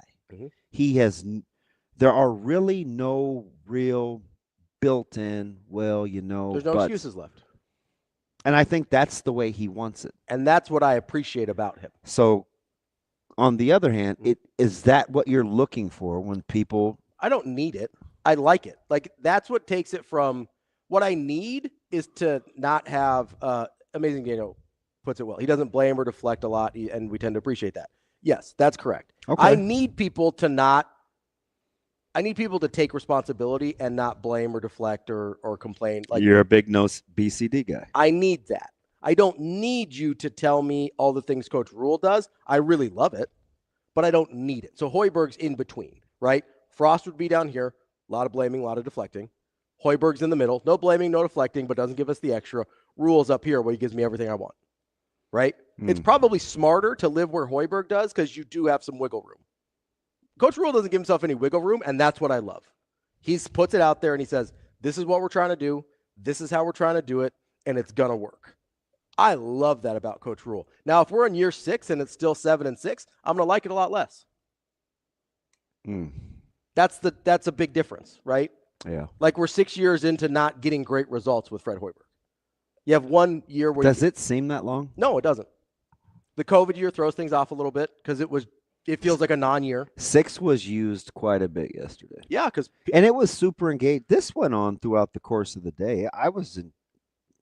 Shafe's been on like in his mentions. Oh, he's getting crushed for like the last 2 days since he came on the show. He's getting crushed, and I appreciate him engaging, and he keeps talking to people about it. But this has been a real thing for the last few days, like in a pretty serious way. Yeah, and I understand people that are just like, you know what, I'm over it with Hoiberg. I don't have a problem with them giving him more time. I do think if you're talking about a philosophical reboot as opposed to a philosophical focusing, which maybe we're splitting hairs there, I do think we're kind of late in the process for another, like, hitting the reset button. I think we're pretty deep at this point because you haven't had enough success to justify, hey, just getting trust the me. grace. Like, just trust me, right? He hasn't had that level of success. He's still in the, oh, look, I turned it around after year 3. That's sort of the grace he's been living on. And I think it's really hard to continue to sell that if he has to hit the reset button again. Yeah. That's tough. That's a lot. Just trying to process. And I mean, I'm reading these comments. Mm-hmm. They're I don't know if this is the silent. It's not the silent minority, because for each facet that we're seeing here, I mean, what are we going to stream by the end of the morning? 10, 11,000? Yeah, probably. I feel like it represents. There's a section of the population and fan base that each of these comments represents. Yep. 100%. Yep. Like when Kobe says, if we were a serious That's program, the one I was just getting ready to say. Yeah, like if he goes, if we were a serious program, Fred would be fired for the season. He's had 6 years. So I heard that yesterday. There's a bunch of people that believe that. But then conversely, it's like. Then you've got Travis. I think there's a section of the population. This goes, I lean more with Shafe's opinion. Nebraska ball, I tend to separate first 3 years from second 3 years, and it's essentially a new team. Yeah. There's a lot of people there too. Yeah. And Like, the critics will come back and say, hey, you can't arbitrarily point the timeline. And I was like, but in my head, and I'm so yesterday was just about fact finding. I don't think it's arbitrary because I didn't start it, right? So I'm just listening, and I think the reason, and part of it is a skill, right? Because I'm fact finding so I can be more informed. I'm not interested in being right because I don't. You didn't really have a stake in this to start. Exactly. Yeah. Thank you. That's an easy way to. So I'm just listening and seeing, okay, how does this fit? Yeah, what can I use? What am I vibing with? But I do think it's interesting how sometimes it's okay to pick a starting point, and for other people it isn't, because what has year 2 meant, or year 3 meant, or year 1, or not a year? This isn't really year 1, it's year 0. Some coaches have made a living reframing the timeline. Yep. And the fan bases, and this isn't a Nebraska thing. We heard it with Dabo. Stoops was the master of it when he reset his staff twice and got away with it. We heard Fleck talk about year 0 and not year 1. But this time, when it comes to basketball, if we don't want it reset, we're going to rest in the fact that you can't establish a timeline. Because what's going to happen in football? I guarantee what's going to happen. Year 3. Oh, man, they've been pointing to year 3. Yeah. This is year 3. If it doesn't go well, they're going to be like, well, and then some people will say, well, this is a different kind of year 3. Yeah. Then other people will say, well, he doesn't get a mulligan. He's always pointed to year 3. So here's the difference. So you're always going to get that. It's just sometimes we like it and sometimes we don't. Here's the main difference. All right, well, holla at your boy. So Hoiberg has never tried to paint the narrative ever about the timeline. He's never tried to paint the narrative about the philosophical shift. Never. He kind of just let it play out and let the results speak for themselves. The results haven't been good enough to speak for themselves. That's the major difference between, like, Coach Stoops, yeah, he had a couple major resets. The results were good enough along the way to get the grace to do those, right? The thing with Rule is he's told us exactly what he's doing along the way. And the reason he's going to have a hard time reframing, or people would have a hard, because I don't think he would, but I think other people would have a hard time reframing this as not a true year 3, is because he still talked about year 3 after the changes, right? Since the changes have been made. Yeah, he's doubled down. Yeah, he's not in on the victim. Yeah, he's not building an alibi. Yes. So for Rule, I don't think you're going to have that out, because he's doubled down on year 3 even after the changes. But he also should get credit, if it works, for making the changes on the fly, too. 100%. You can't go back and say, well, this is a different year 3 because he revamped it. Nah, man. Like, he made those. He gets credit for that. Yeah, if it works. Just like, well, either way. Yeah, it's credit or blame. Yeah, if it works, he gets the credit. If it doesn't work, he gets the blame. But either way, it's on him. And he embraces that. So we had the reset after Abdelmassi. Yeah, so year 3. And it worked. Yeah, it's been much better. The results have been much better. Unquestionably better. Okay. But have they been good enough? That's the question. Have the results been good enough? So Keats got fired. Mm-hmm. Right? NC State. After the run that he had, which if he didn't have last year, he would have been fired last year. Like I see. I'm not. That's not. You can't do that. I'm not trying. Like I feel pretty good. Stuff happens. I understand that. Carolina's on the verge of making a run. Listen to what I'm telling you. Carolina's on the verge of making a run. The point I'm saying is NC State. You're not. You're listening to respond.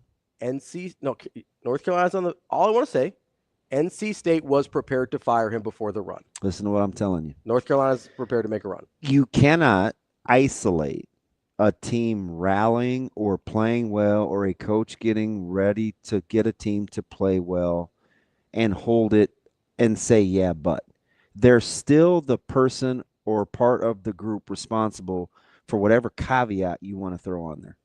Fair. Like, that's fair.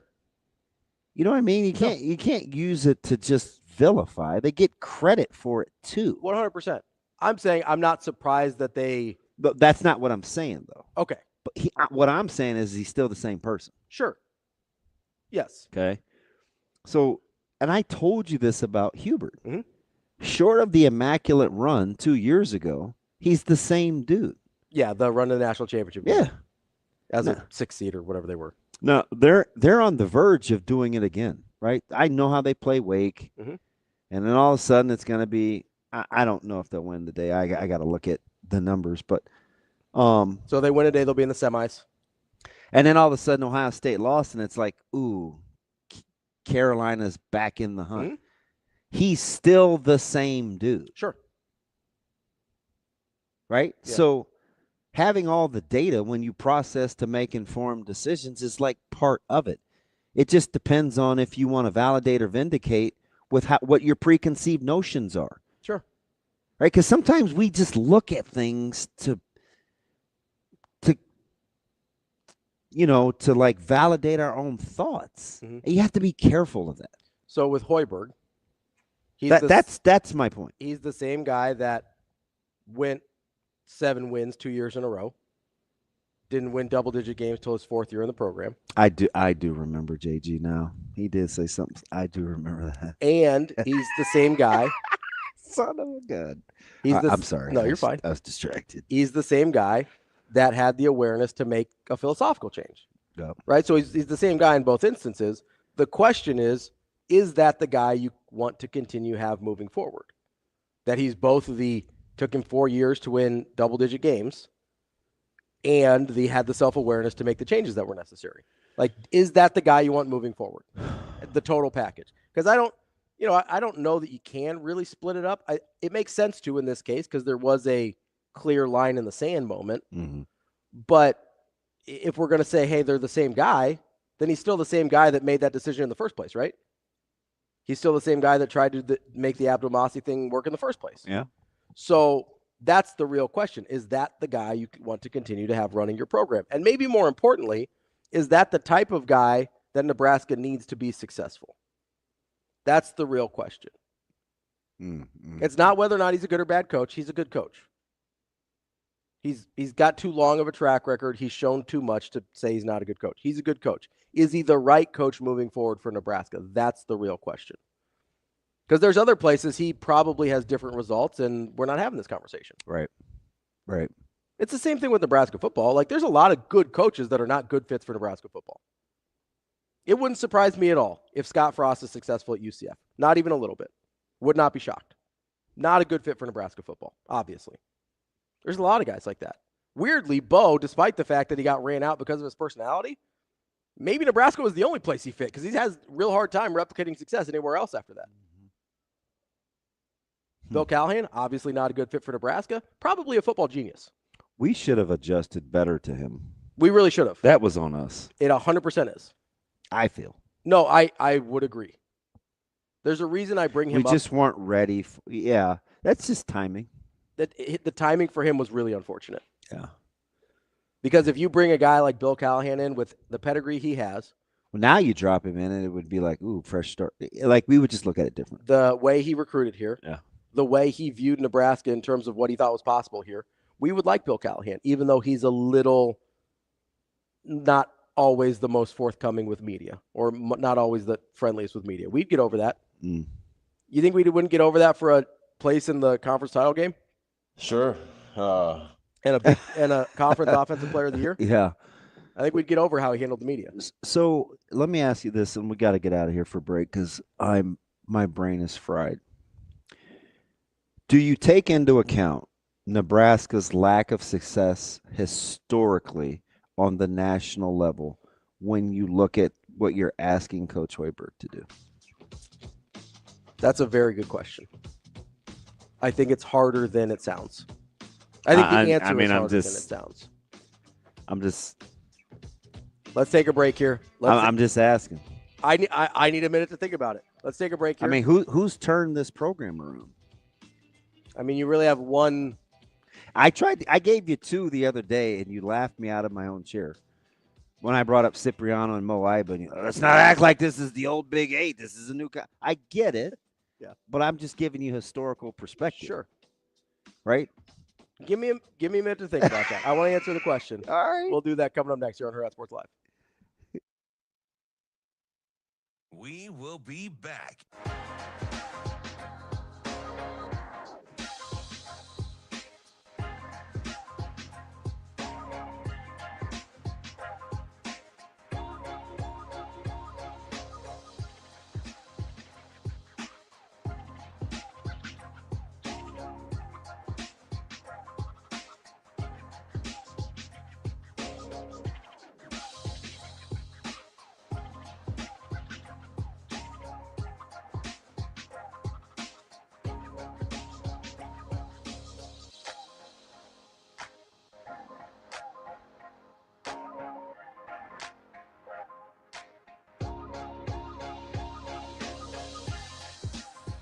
We will be back.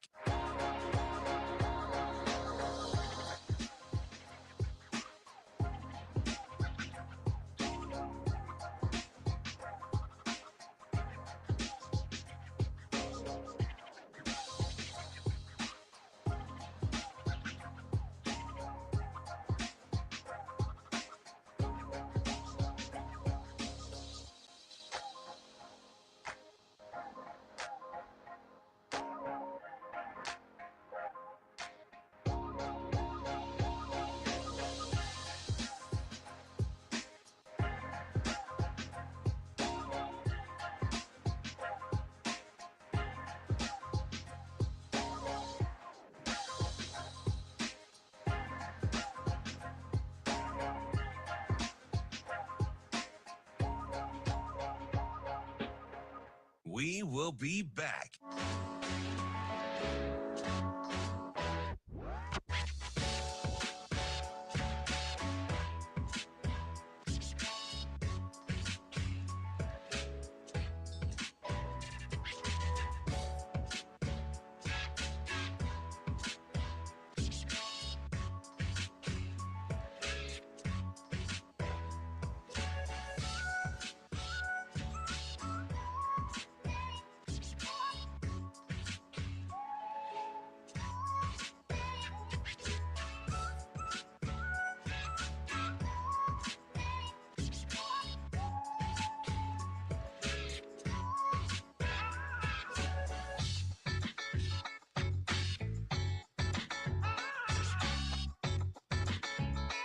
We will be back.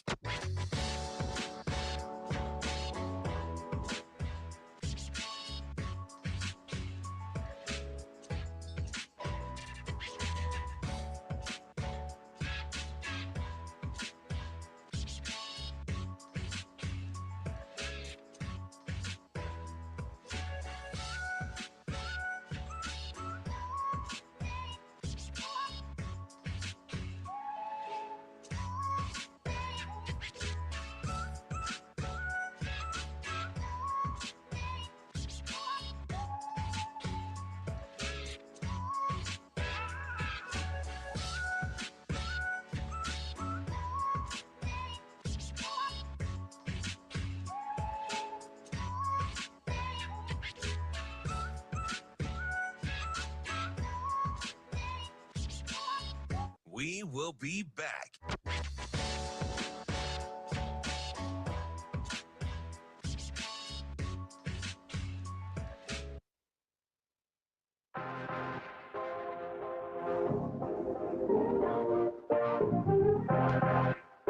You're listening to Hurrdat Sports Live.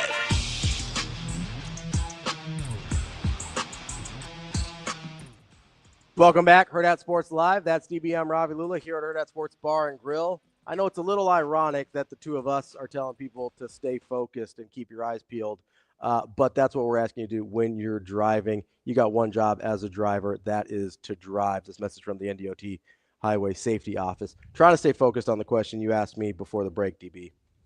And that was, does Nebraska's historical context of who they are as a basketball program matter when we're evaluating the job that Fred Hoiberg's done, right? So I wanted to get numbers, right? This is a program, Nebraska basketball, that has been ranked in the AP poll 10 times ever. So we're going back 75 years of an AP poll history. You're getting ready to tell me some things that I'm well aware of, but I think everybody should hear. I want to give context, right? Yeah. 10 times ever I do think it matters. in the history of the AP poll, which goes back 75 years. Okay? That's not a lot. We're talking about, let's see, 8 NCAA tournament appearances ever. Hmm. This is a tournament that goes back, again, about 75, 80 years. That is the context of what Nebraska basketball is, or has been historically. That's the part of me that instantly says, yes, it matters when you're talking about evaluating Fred Hoiberg. But then there is another part of me that says, okay, that's all true. But there's a part of me that also believes if you have a commitment to a sport in this day and age, financially, facilities, resources, and fan commitment, obviously, that Nebraska has, then it shouldn't necessarily matter in terms of making a tournament on a year in, year out, or fairly consistent basis. Are we talking about a different thing if you're talking about Final Fours and national championships? Absolutely. But I don't think the level of success that Nebraska fans are looking for is that at this point. I think they want to consistently make the NCAA tournament, and then we'll talk about other stuff. I don't know, with the commitment Nebraska has made to basketball, which I do think is significant, I don't know that the historical context matters there. Even acknowledging that the historical context is kind of horrifying. Yeah. I think coaching against – the only reason I asked the question is because of the conversation I had with you yesterday or the day before where I said, you know, Nebraska has a perception problem. And I gave you the analogy of, you know, the 51-year-old bachelor who's loaded with a great job, never been married, no kids, right? Women probably approach him. Yeah, it might be something wrong there. With some trepidation. Yep. Same as the 40-year-old, really good-looking young lady with no kids, never been married, short of her saying, you know what, I just have never wanted kids, right?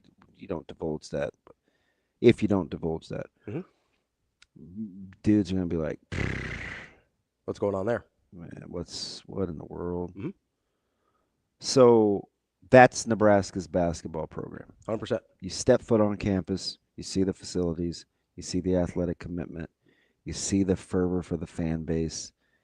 You're like, I'm as a recruit, you're thinking, I'm trying to literally defy history. How many recruits listen to what I'm telling you, though? I am listening. Is that I'm asking how common that is. I'm not around a lot of these kids. So you don't think that they're aware of the fact that Nebraska's basketball program has never been good? I think they probably are. Okay. To a certain extent, but I don't. My question is, how often does that impact a decision to go to a school? Well, like if everything else is what you want, that's what I don't know. That's what I'm trying to figure out. You spend more time with these types of athletes than I do. It's a thing. Like, is it that's a thing they talk about? It's a thing. Like, why haven't they won? How? Because Nebraska football. I mean, you have people in the fan base that talk about stupid curses.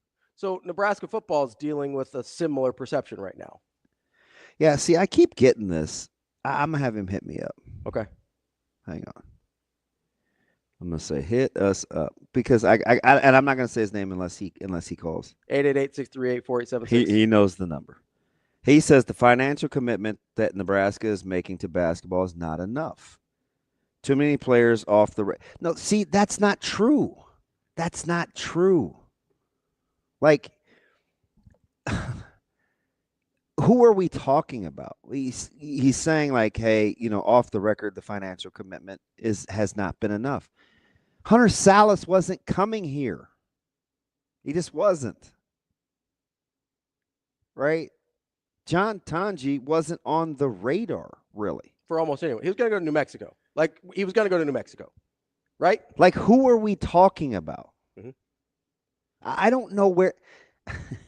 I don't know. I mean, I could very well be missing it because clearly I don't know everything. But this right here drives me crazy. Because all things being, let's say Latrell Wrightsell could get $10 from the SEC and he could get $10 from Nebraska. Mm-hmm. What do you mean it's not? Should we pay him $20? You might have to. Should like if you're talking about overcoming a perception, you might have to. So for him, is more money the offset to coming back to Lincoln to play basketball and not in the SEC? I mean, so it would be easy to say, well, the financial commitment isn't there. You have like cost it like market value. Sure. You know who's really done a good job of that?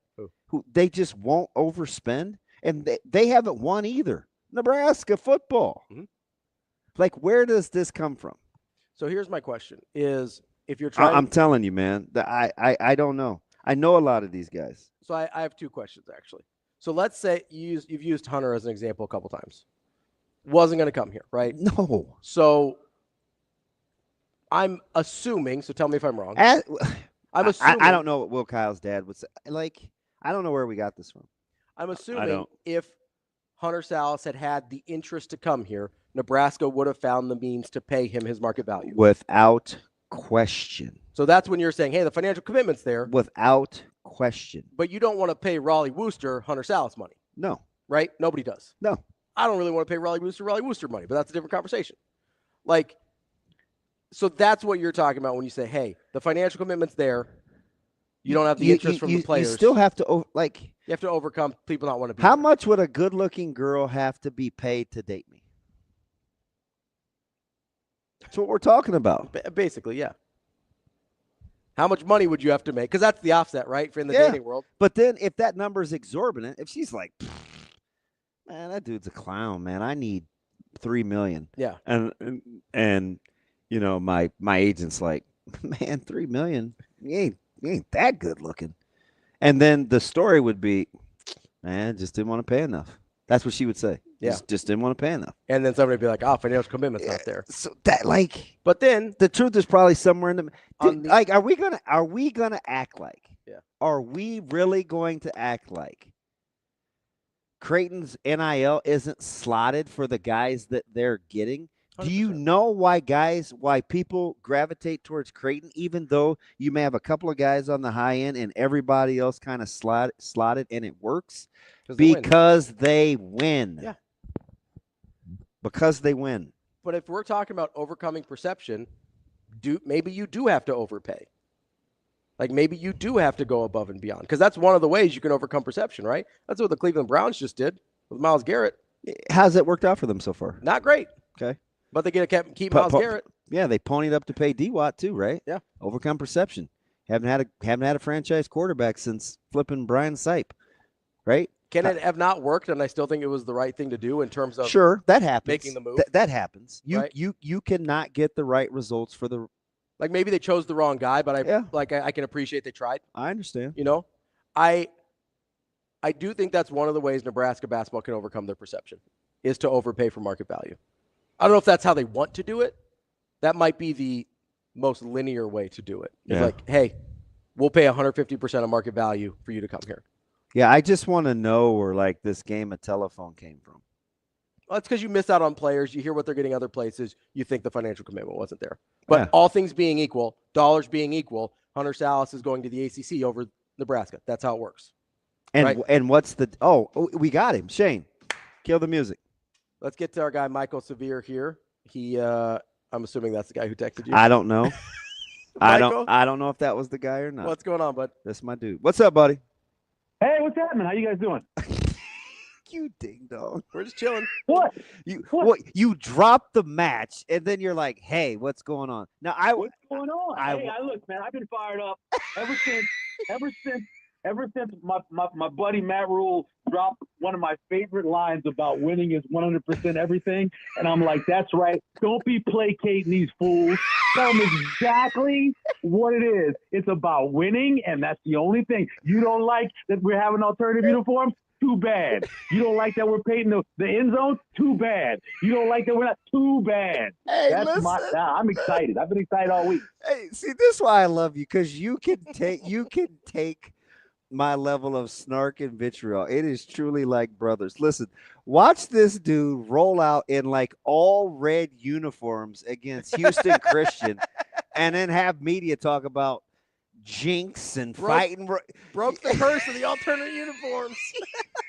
And he's going to take the podium and be like, you know why alternate uniforms don't work? Stop using them against Ohio State and Wisconsin. My one of my favorite things is, I told you this before about Nebraska way and all that stuff, and we talked about that last time. Tradition, like Ravi said, is winning, but the thing about it is that he listens to everything. Isn't it? It's crazy. It's uncanny. The ones that always say, "I don't read this," he doesn't even admit that. He listens to everything. And he's got people who listen to things, and if he misses it, they didn't tell him, "Hey, you missed this. You should listen to this, or this is what was said." Right? I would agree. All that. I would agree. So he hears. He knows way too much. Yeah, you probably shouldn't listen to, but especially if you are a reactionary kind of person, maybe you shouldn't listen to as much.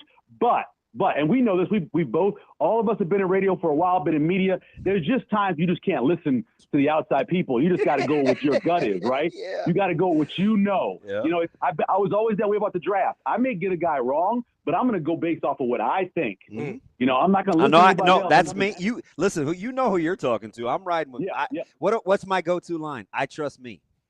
I trust me, exactly. And that's what he does. He trusts himself. He believes that in his third year he can get it done. So I love that. I love what he said there. There's an idea out there in business, right? Mm-hmm. Is that and it's not just business. You and I are both parents. You got 6, 7 kids. I got 2. And dude. we you know this, right? You can't placate the kids all the time. Nope. You got to push them along. You got to let them make their own mistakes. And you got to do it the way you think is best because you know better than them. If you're constantly placating somebody, the business world, in your household, whatever, you're not going to win. You're going to lose. And so that's all Matt Rule is talking about. He's talking about doing it the way he knows it works. And if he fails, he fails. What is it? If you die, you die. If he fails, he fails. He's going to fail his own way, which I think that's great. I was very excited about that all week. Hey, talk to me about this basketball NIL thing because it's driving me up the wall. Well, I can tell you this, having a chance to talk to several guys who were in the portal over the last couple of years, right? And these are big name guys who grew up in this area. I know you know a lot of their parents and everything. Mm-hmm. It came across to me that money was an issue. They were not getting offered what they expected to get offered. And of course, as Nebraska, you got to pay a tax. You got to pay a little extra for people to go to your place. It's almost like Jacksonville, the Jaguars. They got to pay a little extra to get the better players because they're Jacksonville. Nebraska, with no tradition, got to pay a little extra. And if you're not going to even meet the threshold of what other teams are given, there's no way you're going to be able to get the players you need. And that's where you end up with second and third level portal guys. And I said this during the offseason last year. You went down that list and compared it to the list that Creighton was putting together, it wasn't even close. Yeah, but you had one guy ranked in the top 300. Wait. One guy ranked in the top 300 of portal transfers. 300. One guy. It was Gavin Griffith. That was it. Let me ask you something. Yeah. Who has more money? Who has a larger pocket to pull from in NIL? Nebraska or Creighton? Nebraska. Okay. Overall NIL, but I also it's not even close. What I will tell you is with Mac's track record, his ability to develop, him constantly playing in the postseason, him making runs in March, it's not that Nebraska doesn't have the money. I give you this example all the time, right? As a guy that's got like a lazy eye and, okay looking, my range of people that would like me is limited. I could want whatever, and she could still be like, man, you're not it. And I'd be like, hey, my agent will pay you X amount. And she could say, hey, you know what? That ain't enough. Got to pay the And I would tell my agent, I would be like, man, fiscally, man, you're not doing enough. No, she don't want me. Right? Like sometimes the players, they have an image problem. They have all these bells and whistles, facilities and fan base, and it's immaculate with the campus. What's wrong with them, though? Why can't they get over the hump? That's what got more money, UCLA or Louisville? Yeah, guess what? Who's Do you got know? more money? Guess Who's what? got money, Hey, listen. Nebraska? Ask Kyle the second who he trusts That's more. what I'm saying. Ask Kyle That's the what second. I'm talking Ask him about. who he trusts more. UCLA or Nebraska? Obviously, Ben Holland's been to Final Fours and all that. Again, you're not paying the tax having to go to Nebraska. But I'm saying that a lot of it, though, I think is money, and then on top of that is tax. If they were willing to spend the money like they spend in football, which I don't think they'll ever do because basketball is the third sport here, right? Because volleyball is ahead of basketball. And so because of that, I don't think they'll ever be able to, unless they're willing to pay over the top, like a Cleveland Browns or a Jacksonville or teams that have to pay over the top in the NFL. They're never going to be able to get the first tier guys. And you can't look up. They got Ravi. You coach basketball. You've seen guys. You see a big guy. He's 7'1". He can't dunk with one hand. What is that? How do you have a guy who can't get his feet right to dunk with one hand? Yeah, but we also lie about his NIL though. He could be dirt cheap for all we know. But I don't care how much you paid him. You shouldn't have brought him in. if he literally couldn't dunk with one hand, if he can't follow a shot after getting a rebound, what good is it being 7'1"? I don't get that. When I first saw it was like the first time I watched. I can't remember the offensive lineman. Watch him and go, well, he can't kick step. You're bringing him the Big Ten and he can't kick step. Well, he's not playing. That guy is running down the field. He gets a pass and he tries to dunk with one hand and he throws it off the backboard. There's a highlight out there of him doing that. I'm like, well, yeah, he's not coordinated enough to play in the Big Ten. Hey, listen, while I've got you, you keep sending me pictures of all this good food. Guess who hasn't been invited over for dinner in a second? That would be your boy. So I need you to talk to your boss at home, get on that, and have me over for dinner. Well, currently right now would not be a good time to come. So I'm doing low carb, right? So I'm doing low carb. That's me. On top of that, I don't eat meat during Lent. So what I'm eating right now is very limited. I'm limited across the board, right? I just made my lunch. It's crab meat, it's a salad, some lettuce, a little bit of blue cheese. That's my lunch today. You can keep the green stuff, but I'm all in on the seafood. I'll eat some crab meat. I know. Well, that's all I'm doing right now. That's all I can. A lot of salmon. I got salmon loaded up in the freezer, and so that's pretty much. I got to get down to probably 200 pounds before August when we have this march because I'm 56 years old. I can't be going out there at 2:30 and try to march. By the way, Ravi, don't listen to Damon about that whole thing about how he looks. Every girl I met over the course of like the first 4 years I was here at one point dated Damon. Don't let him tell you that. Do not. The stories I heard the first couple of years I knew Damon, don't listen to that junk he's talking. Don't even try it. Hater. Not even close. Michael, Love you, bro. appreciate the All right, man. appreciate the Later. call as always, buddy. We're gonna roll right into Brian Edwards here because he's already waiting on us, and he's been a good friend and hung on there for a second. B, what's going on, buddy? Good morning, fellas. How are y'all? Hey, I'm just getting torched on our own show, so that's fine. It's okay. I can take it. Well, How you been? I was also wondering about all that self-deprecating nonsense coming out of your mouth. but anyhow, Wait, were we in not Vegas together, B? What are you Yeah, doing? we were.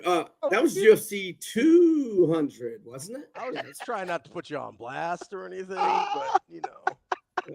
But I'm not as good as I was last week. I had a 1-4 day yesterday, and I haven't had a 1-4 in a minute. So my confidence is not shaken. I'm ready for bounce back day. All right, so B, let me ask you something. Are you disappointed or are you excited that basically 85% of the free world is now taking the gator bait? I think I'm indifferent, but it's not a great thing, that's for sure. I mean, you see the $100,000 wager a BetMGM guy made, and that made BetMGM move their odds from 9-1 to 6-1. Mm. Wow, that's aggressive. Oh, but yeah, everybody seems to be saying the same thing all of a sudden. So yeah, I'm not happy with it, but it's not changing my confidence. Well, with Clayton, they can play 9. They're explosive. They're long. They play in a power conference. You can only keep them a secret for so long. Right. All right. So I agree. who else? And just I was going to say, so now we can go ahead to the picks. We got time, right? So without being on radio, we just make it up as we go along. So let me ask you something, B, and keep in mind we're streaming about 11,000, so no pressure. When you watch Pereira fight, how quickly did it take you to think, man, did this dude even train? Like, what was the whole stuff with Australia? Like, were you buying into the commitment level as you're watching AP? Yeah, I was starting to think about how I was mentioning what is Cormier talking about. Yeah, Cormier was bringing this up like a month ago about Pereira being over in Australia. He's like, why are you not in training camp, etc. I mean, I didn't think I thought his conditioning was there. I was just like, why is your back against the fence this whole fight? I mean, Ankalaev was controlling the octagon the whole time. Now, how did you score it? I had it 3-2 for Ankalaev, but I did too. But I thought I might get a fortunate decision, but that did not happen. I thought the best we could do was a draw.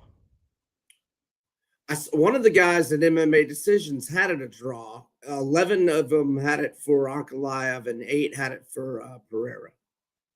Hey, but by the way, that's the media members. How spot on were you with Gaethje, though? I mean, the rust clearly showed for a guy that was coming off an injury. I mean, that was just, I don't know. I thought Gaethje looked outstanding. Yeah. But maybe it was the inactivity of it. Yeah, and the 2 weeks notice. I mean, I'm sure Fiziev needed a paycheck probably, and he probably got a lot of extra cash to take this on short notice. I mean, maybe that had something to do with it. But yeah, I mean, he totally looked rusty. I mean, he was still game. He was still game, and he was still throwing heat. I was still worried till the final buzzer. I mean, not worried, but I was like, don't walk into a right hand of his, please. But yeah, I had a rough night. Jalen Turner was looking good early. I can't believe he retired. He's 29. So you know what? I think he went from full to empty in milliseconds. Yeah. Right? Like it seemed like something like it's almost like he ran into an invisible wall. Yeah, I don't know. I mean, you heard how he said he'd been thinking about retirement, and you know what Dana says: if you're thinking about it, better do it. You're already there, So not in that sport, you know what I mean? So yeah, I went 1-2. Not a good night. in UFC. I've been hot as a firecracker since January. I've been due some regression, and it is hit in the last week, unfortunately. Well, I want to start with one of your picks because I would probably be on the opposite side. But why I love talking to you is because, number one, you don't care what I think. Number two, you've done this longer than me. Number three, I can always learn something. I like Iowa State. I don't think it's enough. You like BYU. Tell me why.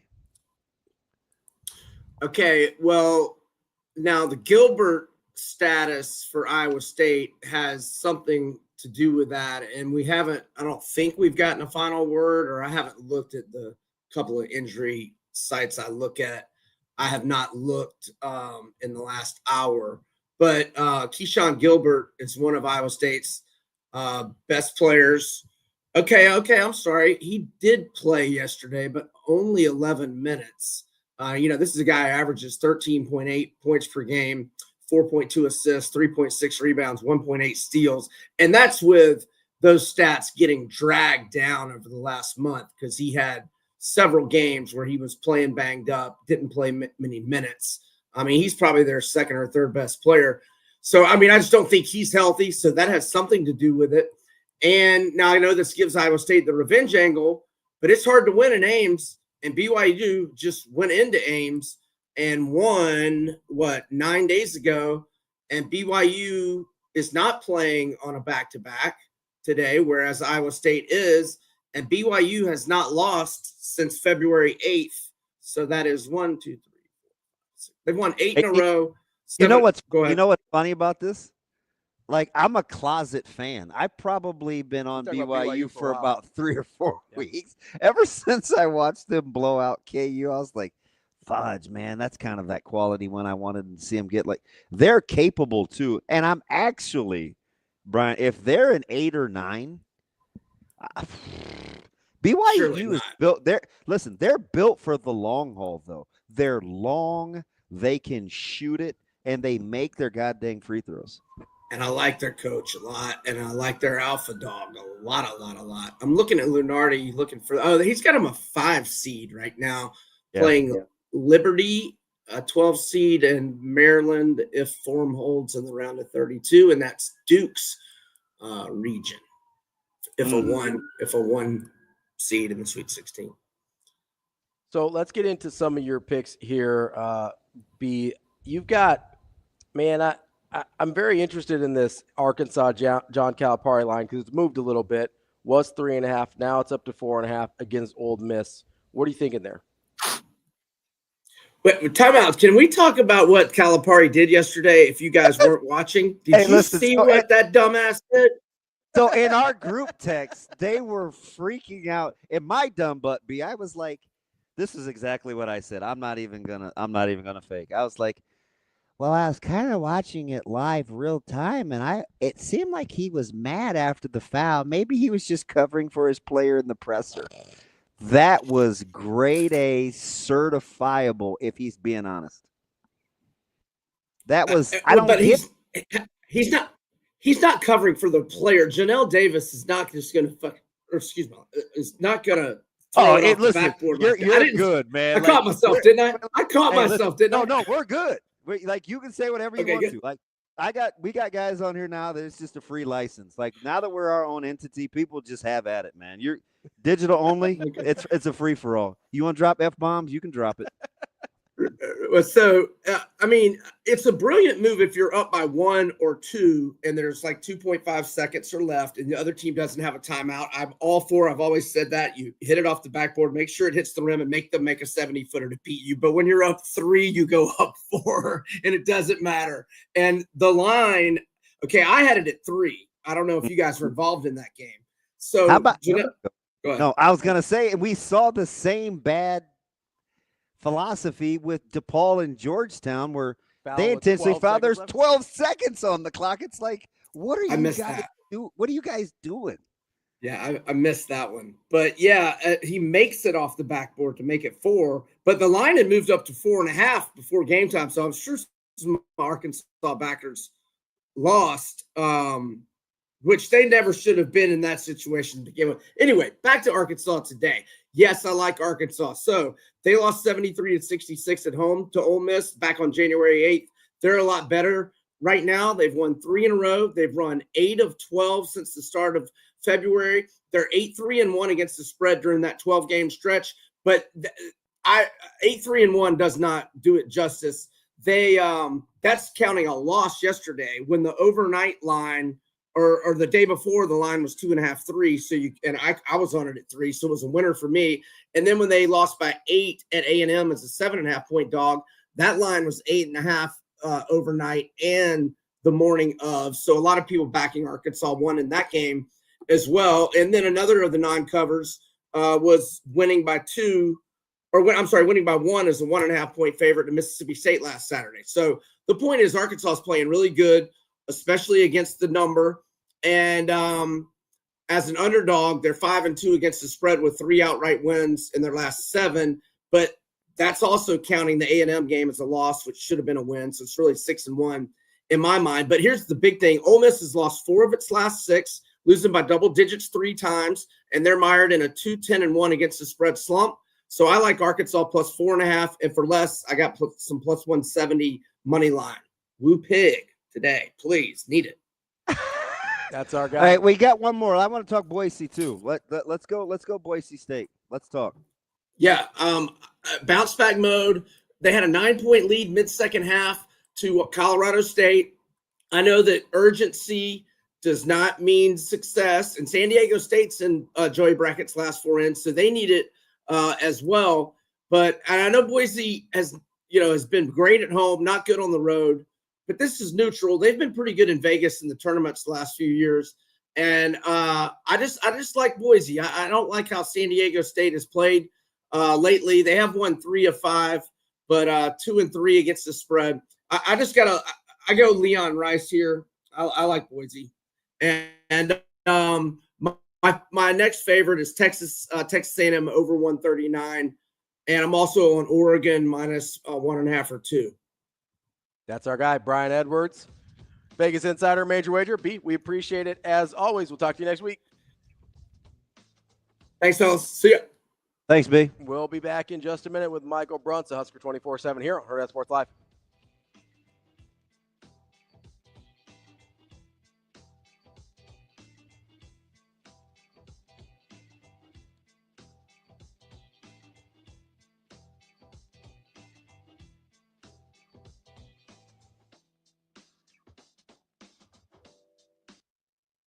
We will be back.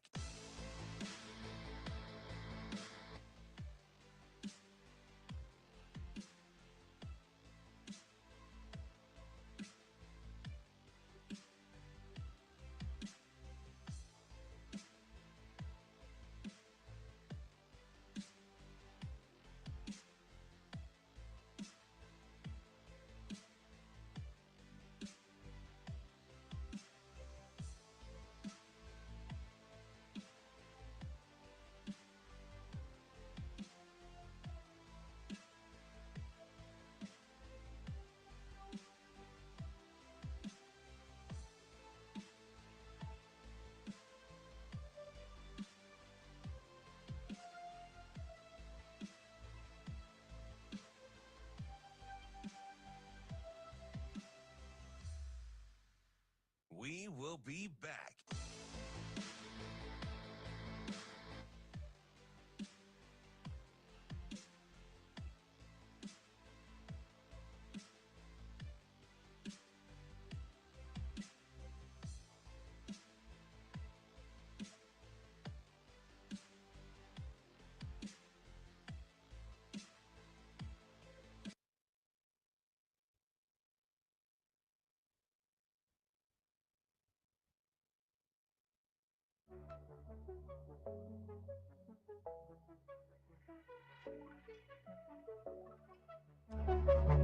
Welcome to Hurrdat Sports Live.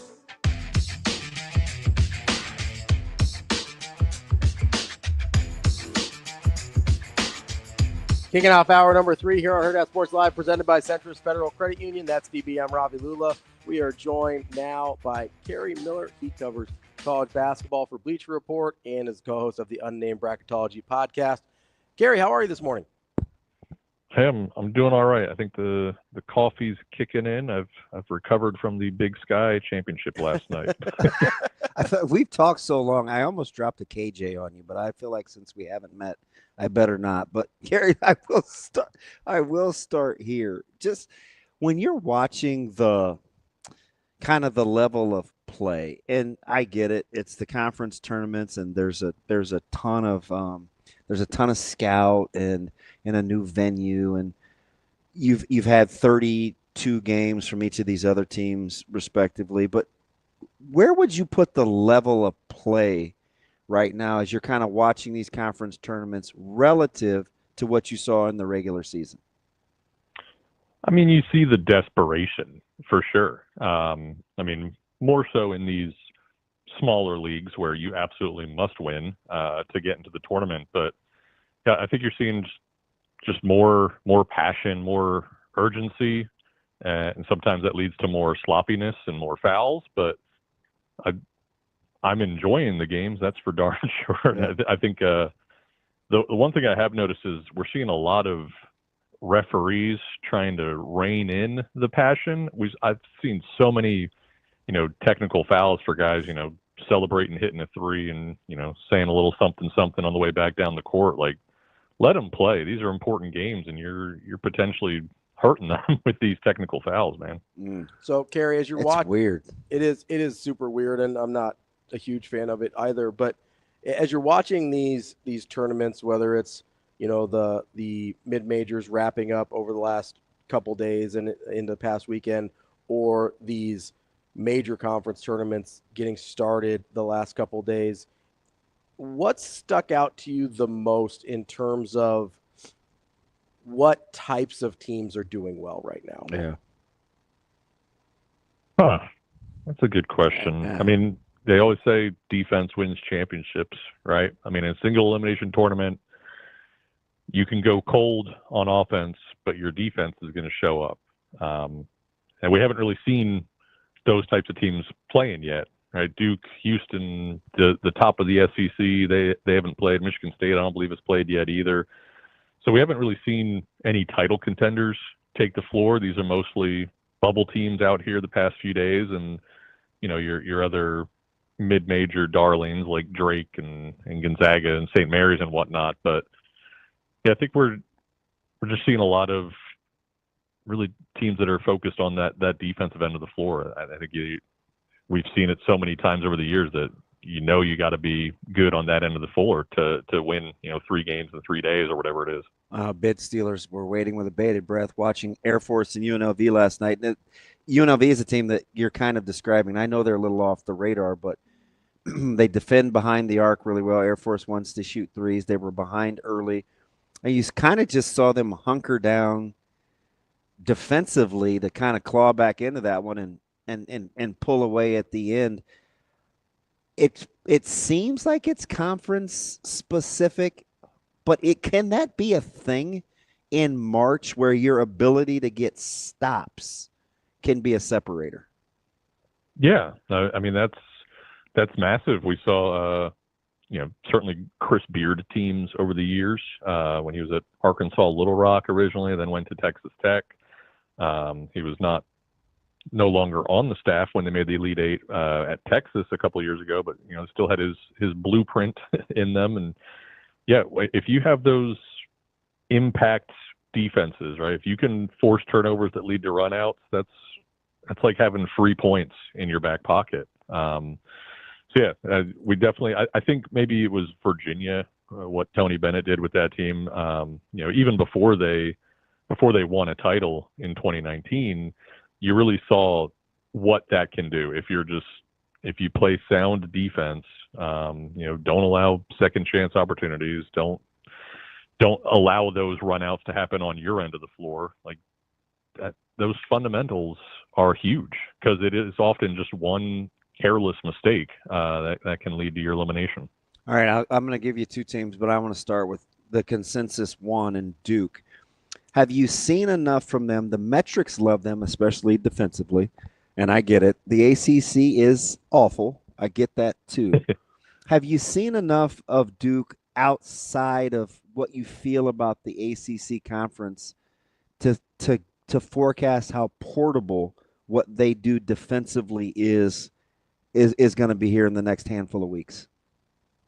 Yeah, and we did get a nice little Duke-Illinois game a couple of weeks ago. Somebody forgot to tell Illinois they were supposed to show up for that game. It was a 43-point blowout at Madison Square Garden. But, yeah, I think there's really no question that Duke and Auburn are kind of the co-teams to beat this year. And Auburn's taken on a little bit of water here down the stretch, losing back-to-back games to Texas A&M and Alabama. Granted, those are two very good teams. They had already secured the SEC regular season title and maybe weren't playing with as much fire as those other teams were. But we have the metrics from KenPom, right, that say, and those factor in difficulty of your schedule, right? It's adjusted efficiency margin. And it says that this Duke team is the most efficient team we've seen since Duke in 1999. So, yeah, I believe they are very good. Yes, they beat the holy hell out of a terrible ACC outside of that loss to at Clemson when I believe Malik Brown was out. Cooper Flagg was definitely sick and still tried to give it a Jordan flu game effort, but slipped on something on the court in the closing seconds, whatever. Not worried about that game. It's kind of a Super Troopers moments like that little guy. I'm not worried about that little guy. All right. Super Troopers makes a reference on the show. Noted. Let's go. Kerry, so let me ask you this, because I'm glad you brought up Illinois sort of within that Duke answer, because they're one of a few teams that I don't totally know what to do with. So I'm going to give you three. Yeah. Tell me who you trust more. Okay? Number one's Illinois. Yeah. Number two is Kansas. Number three is North Carolina. Oh, man. Definitely not Kansas. I feel like North Carolina's peaking. I feel like they could be dangerous if they get in. You look at how they shot the three over the last 3 games. It's kind of scary. I'm a diehard, so you're in my wheelhouse. Yeah. I've seen them do this before, and as a guy that doesn't like Hubert, I'm terrified it's going to work. Yeah. Well, you've seen them do it before is what I was going to say. They made it as an 8 seed in 2022. They made it as an 8 seed in 2000, the Bill Guthridge years, I believe. Yeah. So, yeah, but I know, I think I looked this up yesterday. I believe they are sub 500 when they shoot below 38% from three-point range, which is a pretty high bar to consistently reach. Like even the great Villanova teams from years past eventually had an off shooting night. So I don't trust Carolina's defense when that happens, but I think the way that they're playing right now, if you put those 3 teams in, a round robin neutral floor tournament, I'd probably pick North Carolina because, man, Kansas just at times Kansas looks like they don't even want to play together. Sometimes Hunter Dickinson's the only guy playing with any passion, and sometimes it's a little too much passion. And Illinois has just been so schizophrenic all season long. I have no clue what they're going to do.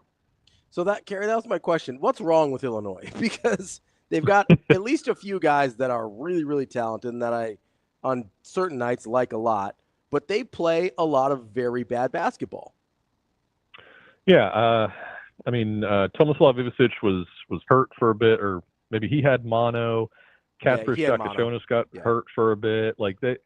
They're very freshman dependent on top of that. So if you're going to have absences, like you expect a freshman heavy team like Duke, you go back and look at those Duke losses to Kansas and Kentucky and compare it to what Duke looks like now. Mm-hmm. They're a completely different team, but they've been outside of losing Malik Brown for a little bit, they've been at basically full strength all season. So they're, gaining that steam. Whereas, the old axiom that, I know it was Dickie V used to say it all the time, is like, these aren't freshmen anymore. They're sophomores now, baby. But it doesn't feel like this Illinois team is full of sophomores. Like they're still making these early season freshman mistakes constantly, and they just aren't that consistent. And it's their 3-point shooting. Like I made that North Carolina point.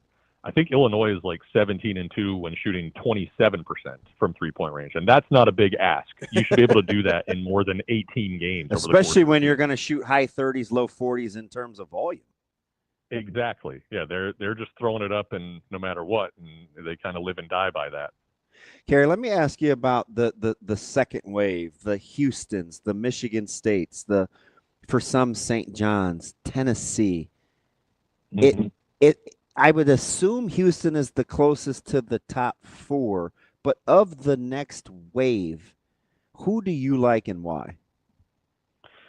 Yeah, Houston would be at the top of that for me.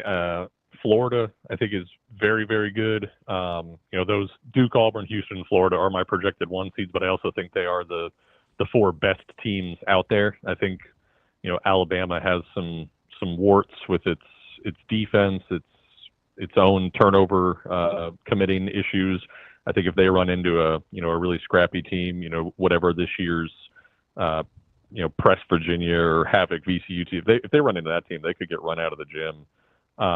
Tennessee, I don't trust their offense. They are kind of Chaz Lanier or bust. I do like Michigan State, though. Man, the way they've been playing over the past month, they weren't even a top 16 team in that reveal, 4 weeks ago, and they've won like 6 really high quality games since then. I think they're still potentially in the mix for a 1 seed, although I think, winning that Big Ten championship 5 minutes before the selection show happens, I think that might be too little too late for them. What do you do? Where do you put Maryland in this hierarchy of teams that can make runs or deep runs in the tournament? Yeah, Maryland, what concerns me with the Terps is they have no bench. Right? They've got their crab 5, but at some point during your run, you need somebody to do something off the bench.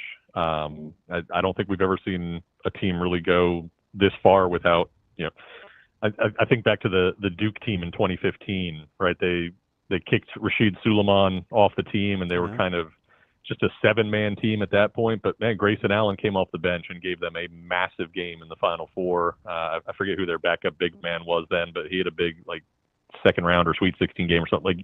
At some point, somebody just doesn't play well, and you need it to come from somewhere else. So I worry about that with Maryland. But when Maryland's playing well, and they're top 5 good, I think they could really make a run if they're able to sustain it with no bench. Help me parse through Iowa State, Texas Tech, and Kentucky. Oh, man. Iowa State, they've got injury problems throughout the season and right now. Taman Lipsey left that game yesterday with a groin strain. And that's Gilbert didn't that's play my in the guy, second too. half. Yeah. Yeah, I've said that because when Momcilovic went down, I believe they were 15-1. Their only loss was that tip into Auburn and Maui.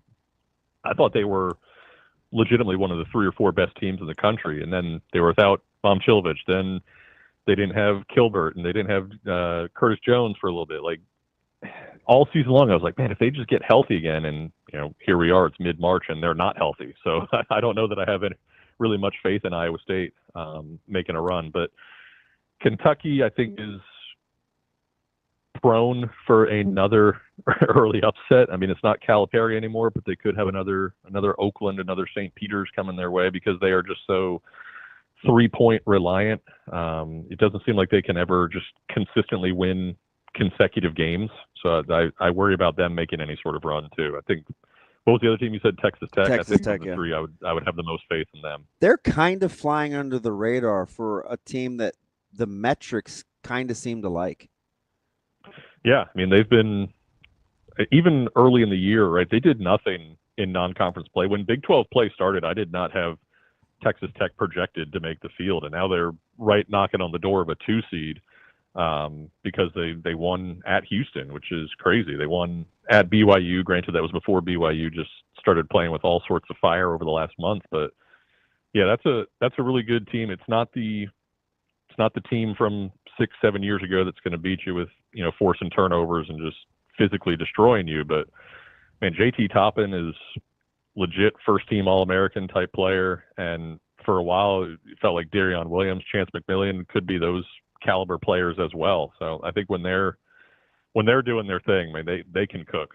If maybe flyer isn't the word, but if you're looking at odds and the Big Ten tournament is getting going, and there's a couple of teams that I think are dangerous that aren't Maryland, right? There's Purdue, there's UCLA, who I think we forget about, and Oregon. And we know what Altman does in February and March. If you were going to take a flyer between Purdue, UCLA, and Oregon. Who do you like?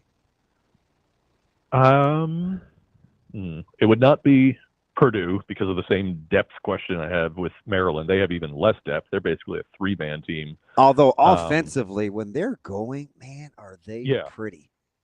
Yeah, when Braden Smith's doing his thing, when him and TKR are connecting like crazy, that's maybe the best, inside-outside duo in the entire country. Like, they could both be on, first, second, third, all-team or all-conference teams, or excuse me, all-American teams. They're definitely all-conference. The Big Ten is just, obviously you have Michigan State up top, and then I have 7 Big Ten teams projected between 13 and 22 on my overall seed list. So it's a 4 seed and 5 seed extravaganza. Wow. I would probably say Oregon of that bunch, though. You trust they Biddle? Certainly have the quality wins, but yeah, Biddle, holy cow. How often does a 5-star guy stay for 4 years and then not start playing like an all-star until the end of his 4th year? There's something about him that bugs me a little bit. You may have more faith in him than me. I don't know, Kerry. I worry about him getting bullied sometimes. Yeah, even before you said bullied, I was going to compare him to Ryan Kalkbrenner because they both are, I mean, no offense, they're both kind of goofy looking. They're just like out there. It looks like they're just kind of having fun, and we'll see what happens. And then all of a sudden they do take over games, but sometimes they both just completely disappear. But he's been, when he shows up, man, didn't he have like 36 points the other day? I mean, it's just ridiculous. And he's so crafty. But then other times like, just finish. He missed the chippy against Wisconsin in that comeback win, and I was like, see, you're trying to be too cute. Like, you don't have to be in a hurry. Like, I mean, they ended up winning the game in Madison, but I'm thinking he gives me some Hunter Dickinson vibes sometimes, and it's just like, just be tougher. Yeah, he does kind of look like Hunter Dickinson too. I can see that. I watch Hunter Dickinson with the ball sometimes out of doubles and cross court passes and stuff, and it's just blasphemy. The former athlete in me hates myself for saying it, but I'm like, Hunter, like, do the results matter to you? Because sometimes you just seem like they don't, right? And when that's your guy and it's Kansas, it's no coincidence that you started out saying you don't trust the Jayhawks. Yeah, I mean, metrically, right, all season long, he's been like top 5 on the Ken Palm Player of the Year rankings. I think he's 3rd behind only Cooper Flagg and Janai Broom right now, but he's probably not going to be a first or a second team All-American just because of what you're saying, like the body language, the consistency. I mean, when they were losing those games early in the year to West Virginia and Missouri, he was just non-existent. And you can't be that guy when you also have KJ Adams and DeJuan Harris as the 2 guys that are supposed to show up. Like, this is not, Frank Mason years at Kansas as far as point guard is concerned. I'll put it that way. Kerry, last one from me here. DB is obsessed with New Mexico. Maybe obsessed is a little strong. I just think they're dangerous with New Mexico. Is there kind of a below the radar team? An 8-9 maybe. Yeah, somebody that's going to be kind of lower seeded that you have, let's say, a fascination for and what they might be able to do. I do like New Mexico too. Donovan Dent's one of my favorite players. He's a great in the country. player. That dude can go, and then you got Nelly Jr. Joseph averaging like 14 and 12, whatever he gets. So I don't know if they have the defense to make a run. And if Donovan Dent's not making shots, I don't know if they're consistent enough. But I mean, we're talking 8-9 seeds. None of them are consistent. Connecticut's in that 8 seed range though. Let me give you that would probably be my pick. Let me give you another one because they got a couple of bucket getters and 2 elite level perimeter defenders. One ACC Player of the Year defensively, and he might not be their best defensive player. What do you think about Louisville? Yeah, if they're kind of similar to Illinois, right, where they shoot 3-point dependent. Yeah, don't make so many of them. But if Rain Smith is draining them, if Chucky Hepburn, who legitimately might be the best lead guard in the country. I don't know if you want to put Mark Sears and Cam Jones in that conversation as well, but man, what an incredible pickup from the portal that was. But yeah, I think they've only had 1 loss since mid-December, and it was a weird game against Georgia Tech. Like they're they're figuring out, and they actually are considerably less 3-point dependent over the last month or so. Like they went from taking like 33 per game to now only like 23, 24. Now they still only shoot about 33% on them, so maybe that's still too many. But yeah, if Rain Smith gets cooking, he might be the best 3-point shooter in the country. That's our guy, Kerry Miller, Bleacher Report. Kerry, we appreciate the time as always. Enjoy the next couple weeks as things get ramped up. You got it. Take care, guys. Thanks, Harold. That's Kerry Miller from Bleacher Report. We'll be back with more Hurrdat Sports Live. There's a lot. He brought up Ryan Kalkbrenner. My guy got robbed yesterday. I'm going to have to bring some things up. Ooh, back to Petty Ravi. He got robbed more than anybody that's paying that $40 for fish and chips. That's DB. I'm Ravi. That's your fault. Well, I didn't pay it. I love the wine. Do that again. I didn't pay it. That's a nice Chardonnay. Is that a cab? Really more of a sparkling guy myself, but shocker. Like Boone's? No. Barefoot? Boone. What are we No. talking about? Sparkling means like I get it. It has like bubbles, but champagne, you Asti? Brute? really more of a brute or an extra brute type guy. Enjoy a nice That's dry. Enjoy a nice Prosecco. Prosecco's fire. That's DB. I'm Ravi. With more Hurrdat Sports Live coming up next. We will be back.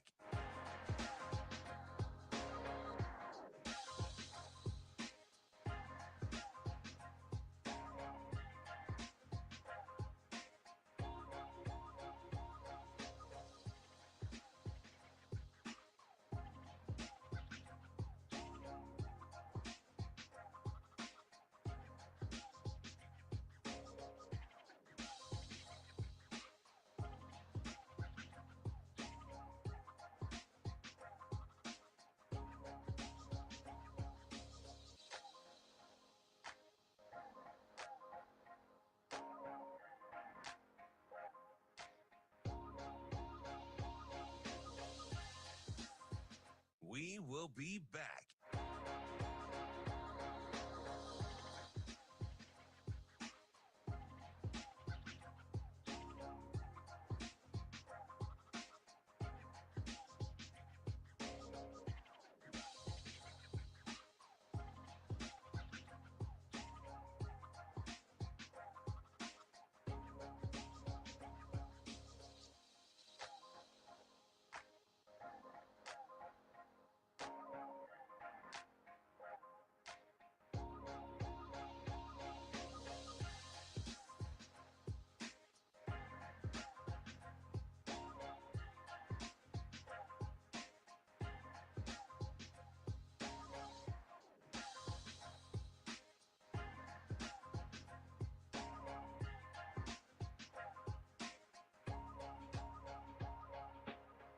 We will be back.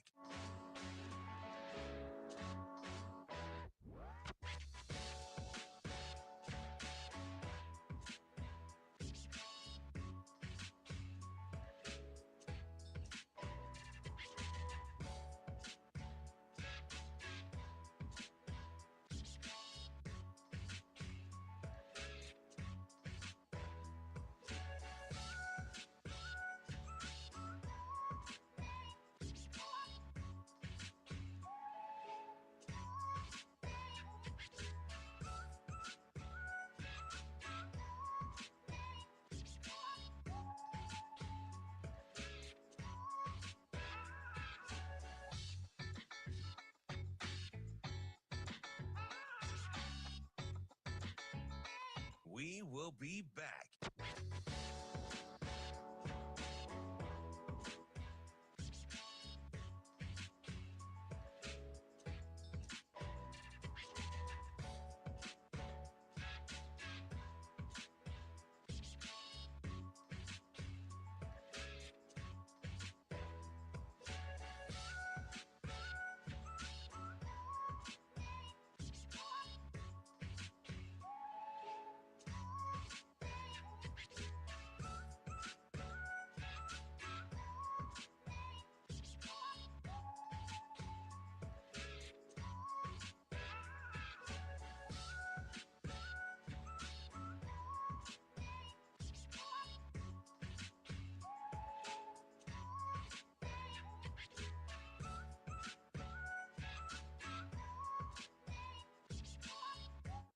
will be back.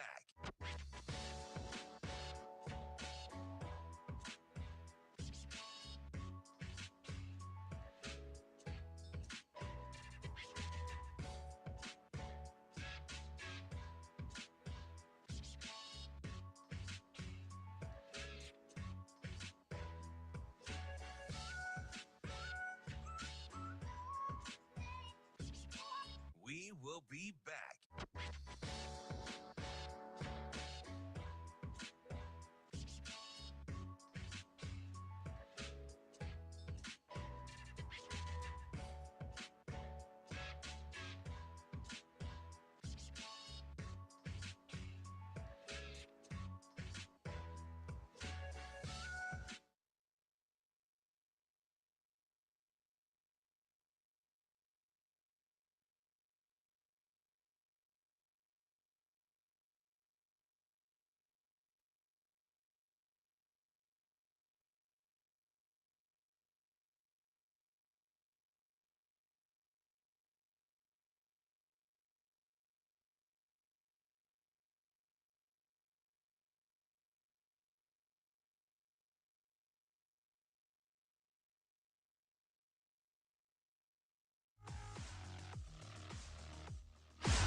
You're listening to Hurrdat Sports Live.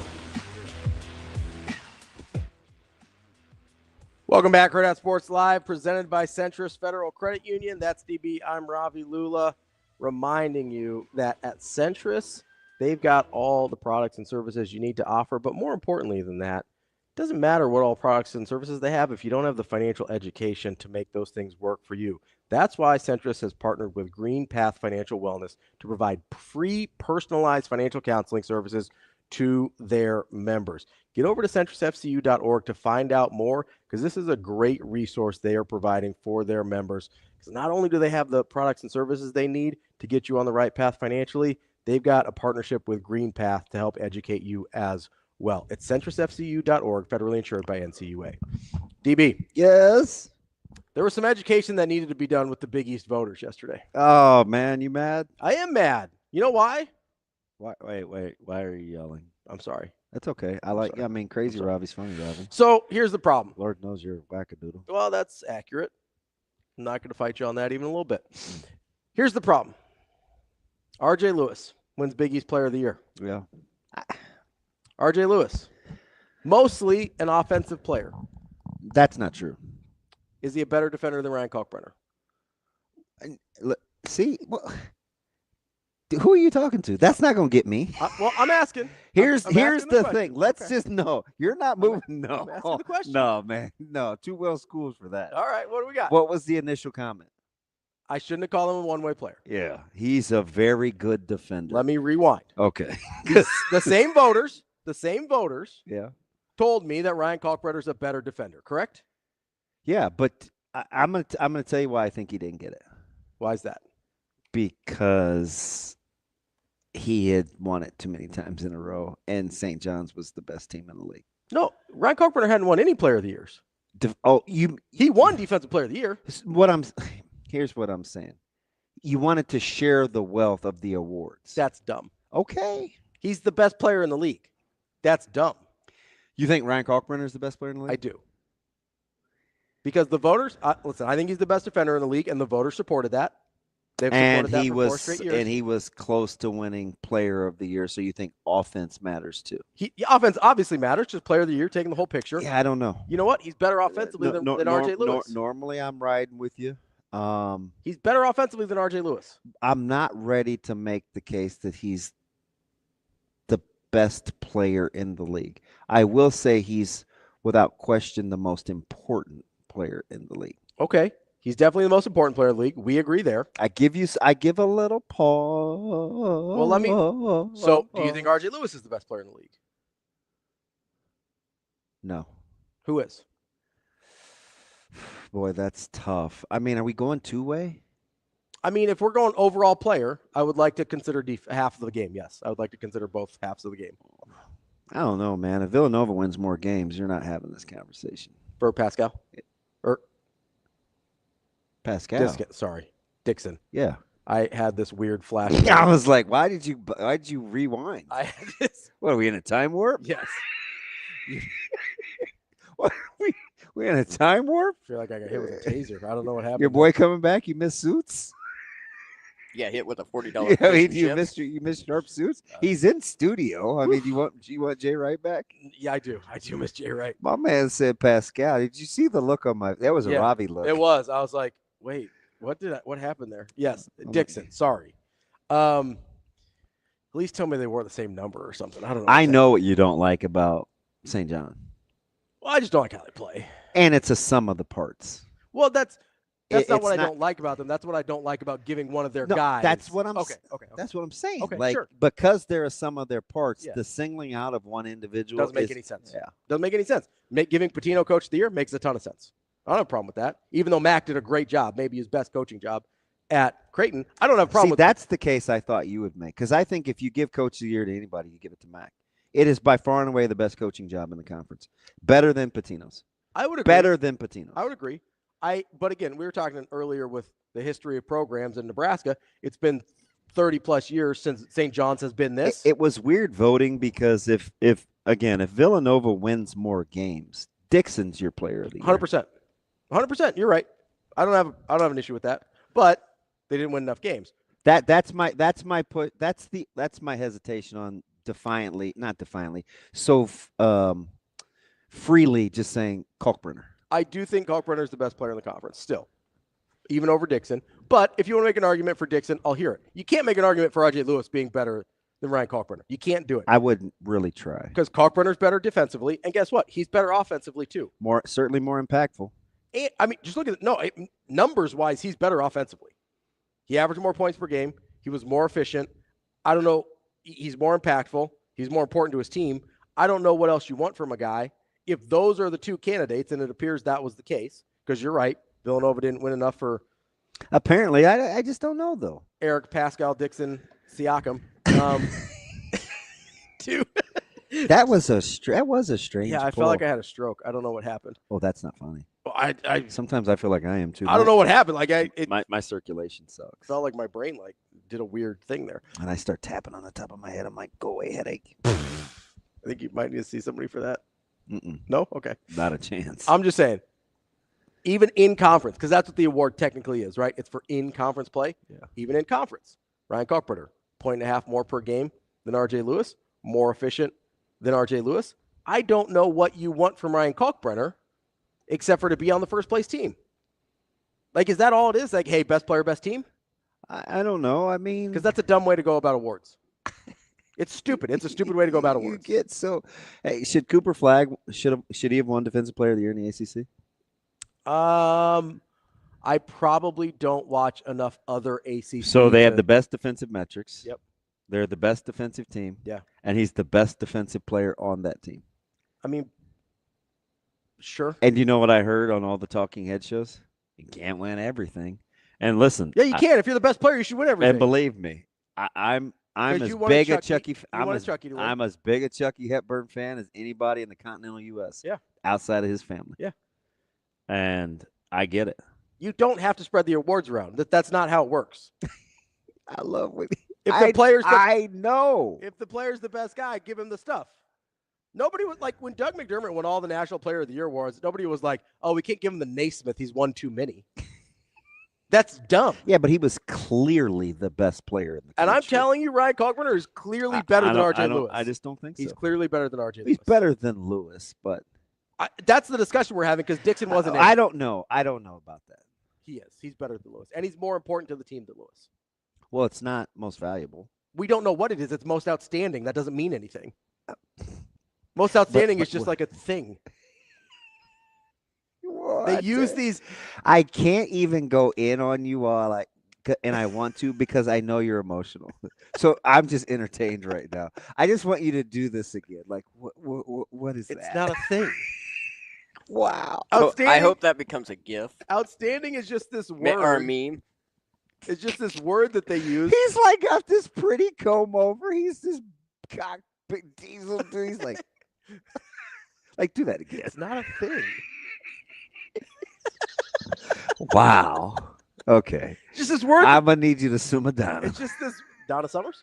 It's just this word that they make up, so they don't have to define the criteria. So that when they make some asinine decision, Yeah, but we like go giving through it this. to RJ We go Lewis, through this every year. It's like you want them to define: is it the best or most outstanding? No, I want them to not be dummies and give it to the guy that deserves it, and not just be like, "Oh, well, he won 4 Defensive Player of the Year awards. He doesn't deserve Player of the Year." That's dumb.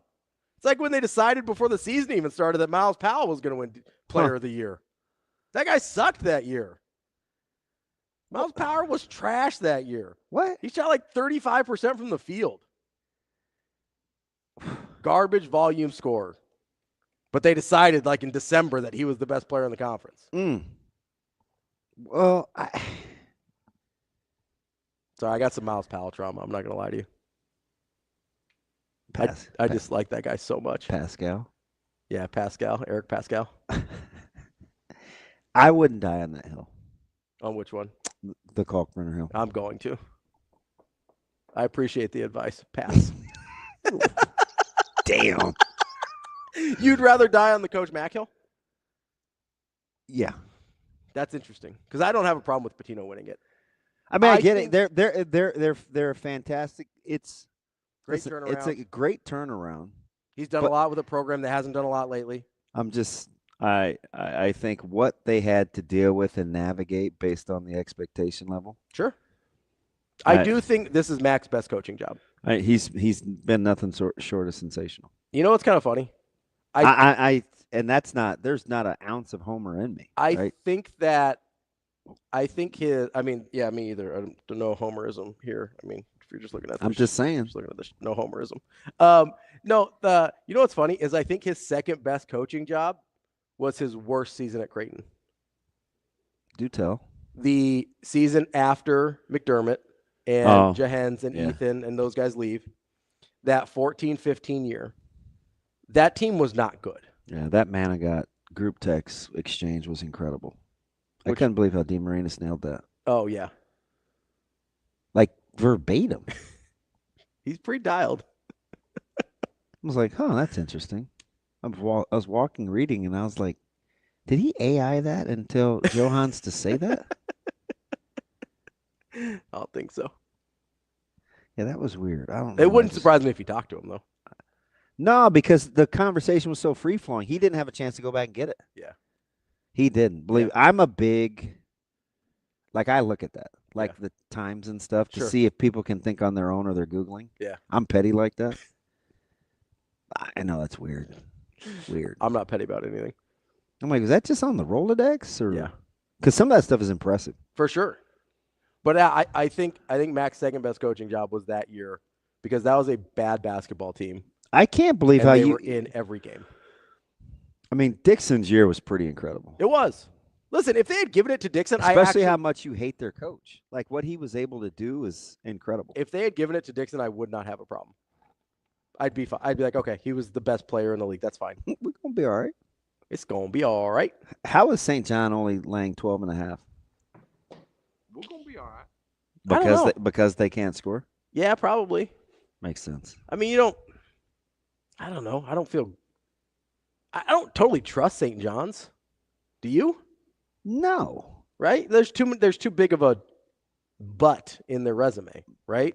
Unless you're not in their resume, but in their yes and no. Profile as a team. If you can just get on board with how they play. Sure. Because they're not going to do anything different. Yeah, they're committed to a style. So it's just like, okay, if you like that, how portable do you think that is to make a run? Yes. They can win the tournament, but I like Creighton's path better. I mean, Creighton only has to beat UConn. Which they're capable of. So, I mean, the other half is Murder's Row. Not great. It's not. It's not. Yeah. No, you're right. I don't disagree. So, I mean, if you're Creighton, you go beat DePaul. You go beat DePaul tonight. You go beat UConn tomorrow. And again, I know you got to watch DePaul sometimes. You're like, how? No, every time. How? Every time. How? Although I think the same thing when I'm watching Seton Hall. You're such a hater. I mean, my Shaheen take has aged pretty well this year. Whatever. You just hate black coaches. That's not true. I made a whole list of white coaches I don't like. Barely. No, And it took an hour or days, and so I No. knew you Googled. It took an hour. You had to Google. I did Google a couple things. I know. I'm telling you, it was all the black coaches that you didn't like. You're like, yep. End of February. I'm just gonna go ahead and do my thing. Hey, this was still in February. I'm equal opportunity. Tail end. I'm not allowed to say equality anymore, though.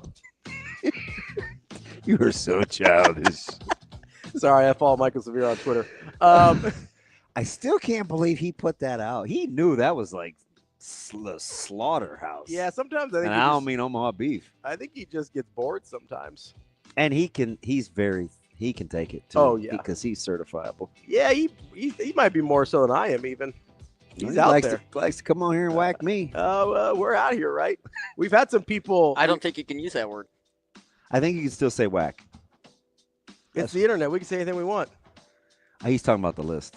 Oh. Yeah, it wasn't on there. No, I don't think it was. We'll be back. More Hurrdat Sports Live. We will be back.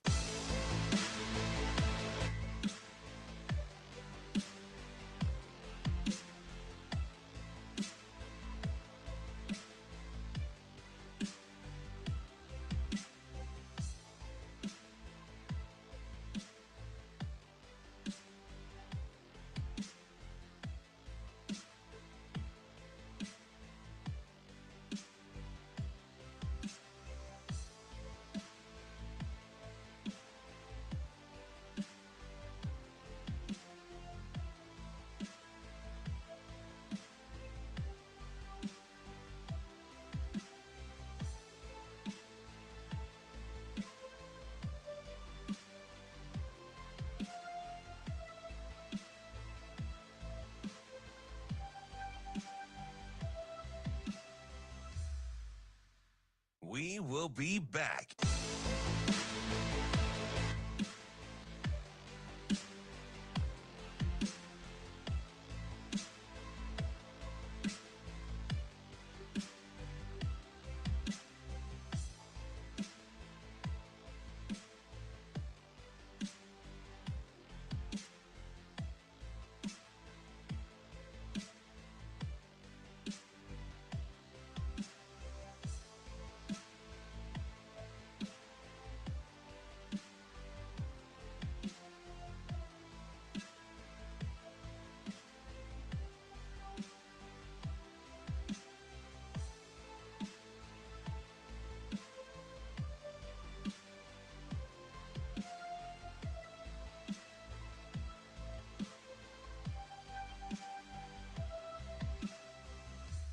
We will be back.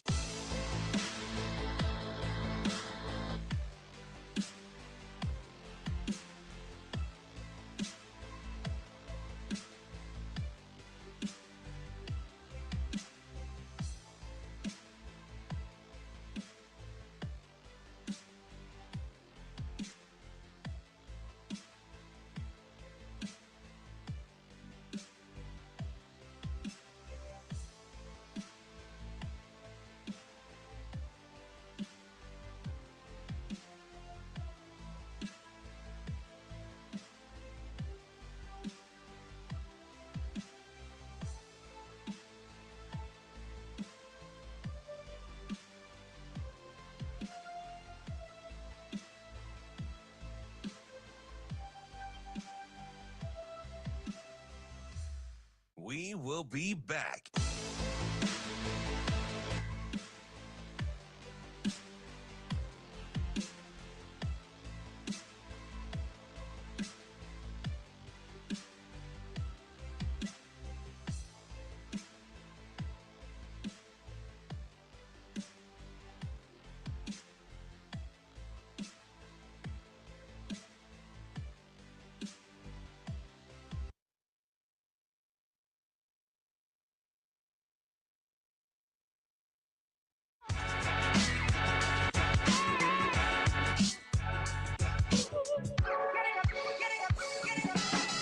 You're listening to Hurrdat Sports Live.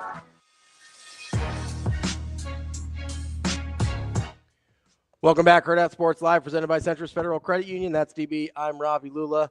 here at Hurrdat Sports Bar and Grill. A little bit of breaking news this morning that has some local impact. Assistant coach for Creighton, Ryan Miller, has been named the head coach at Murray State. So he will be departing Omaha and be the head coach for the Racers down there.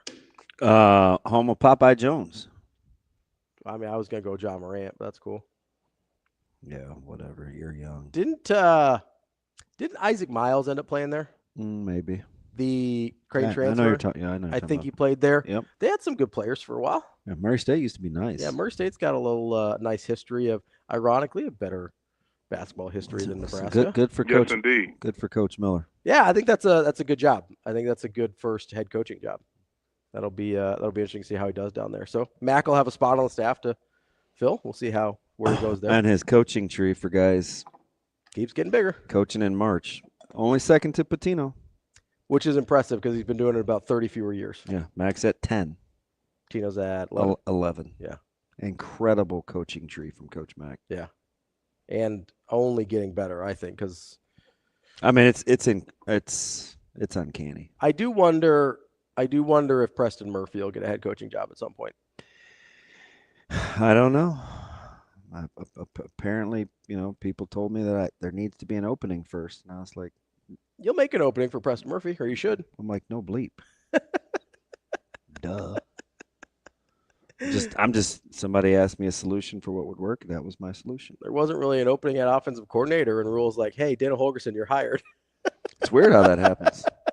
You make the opening for the right guy. That's how it works.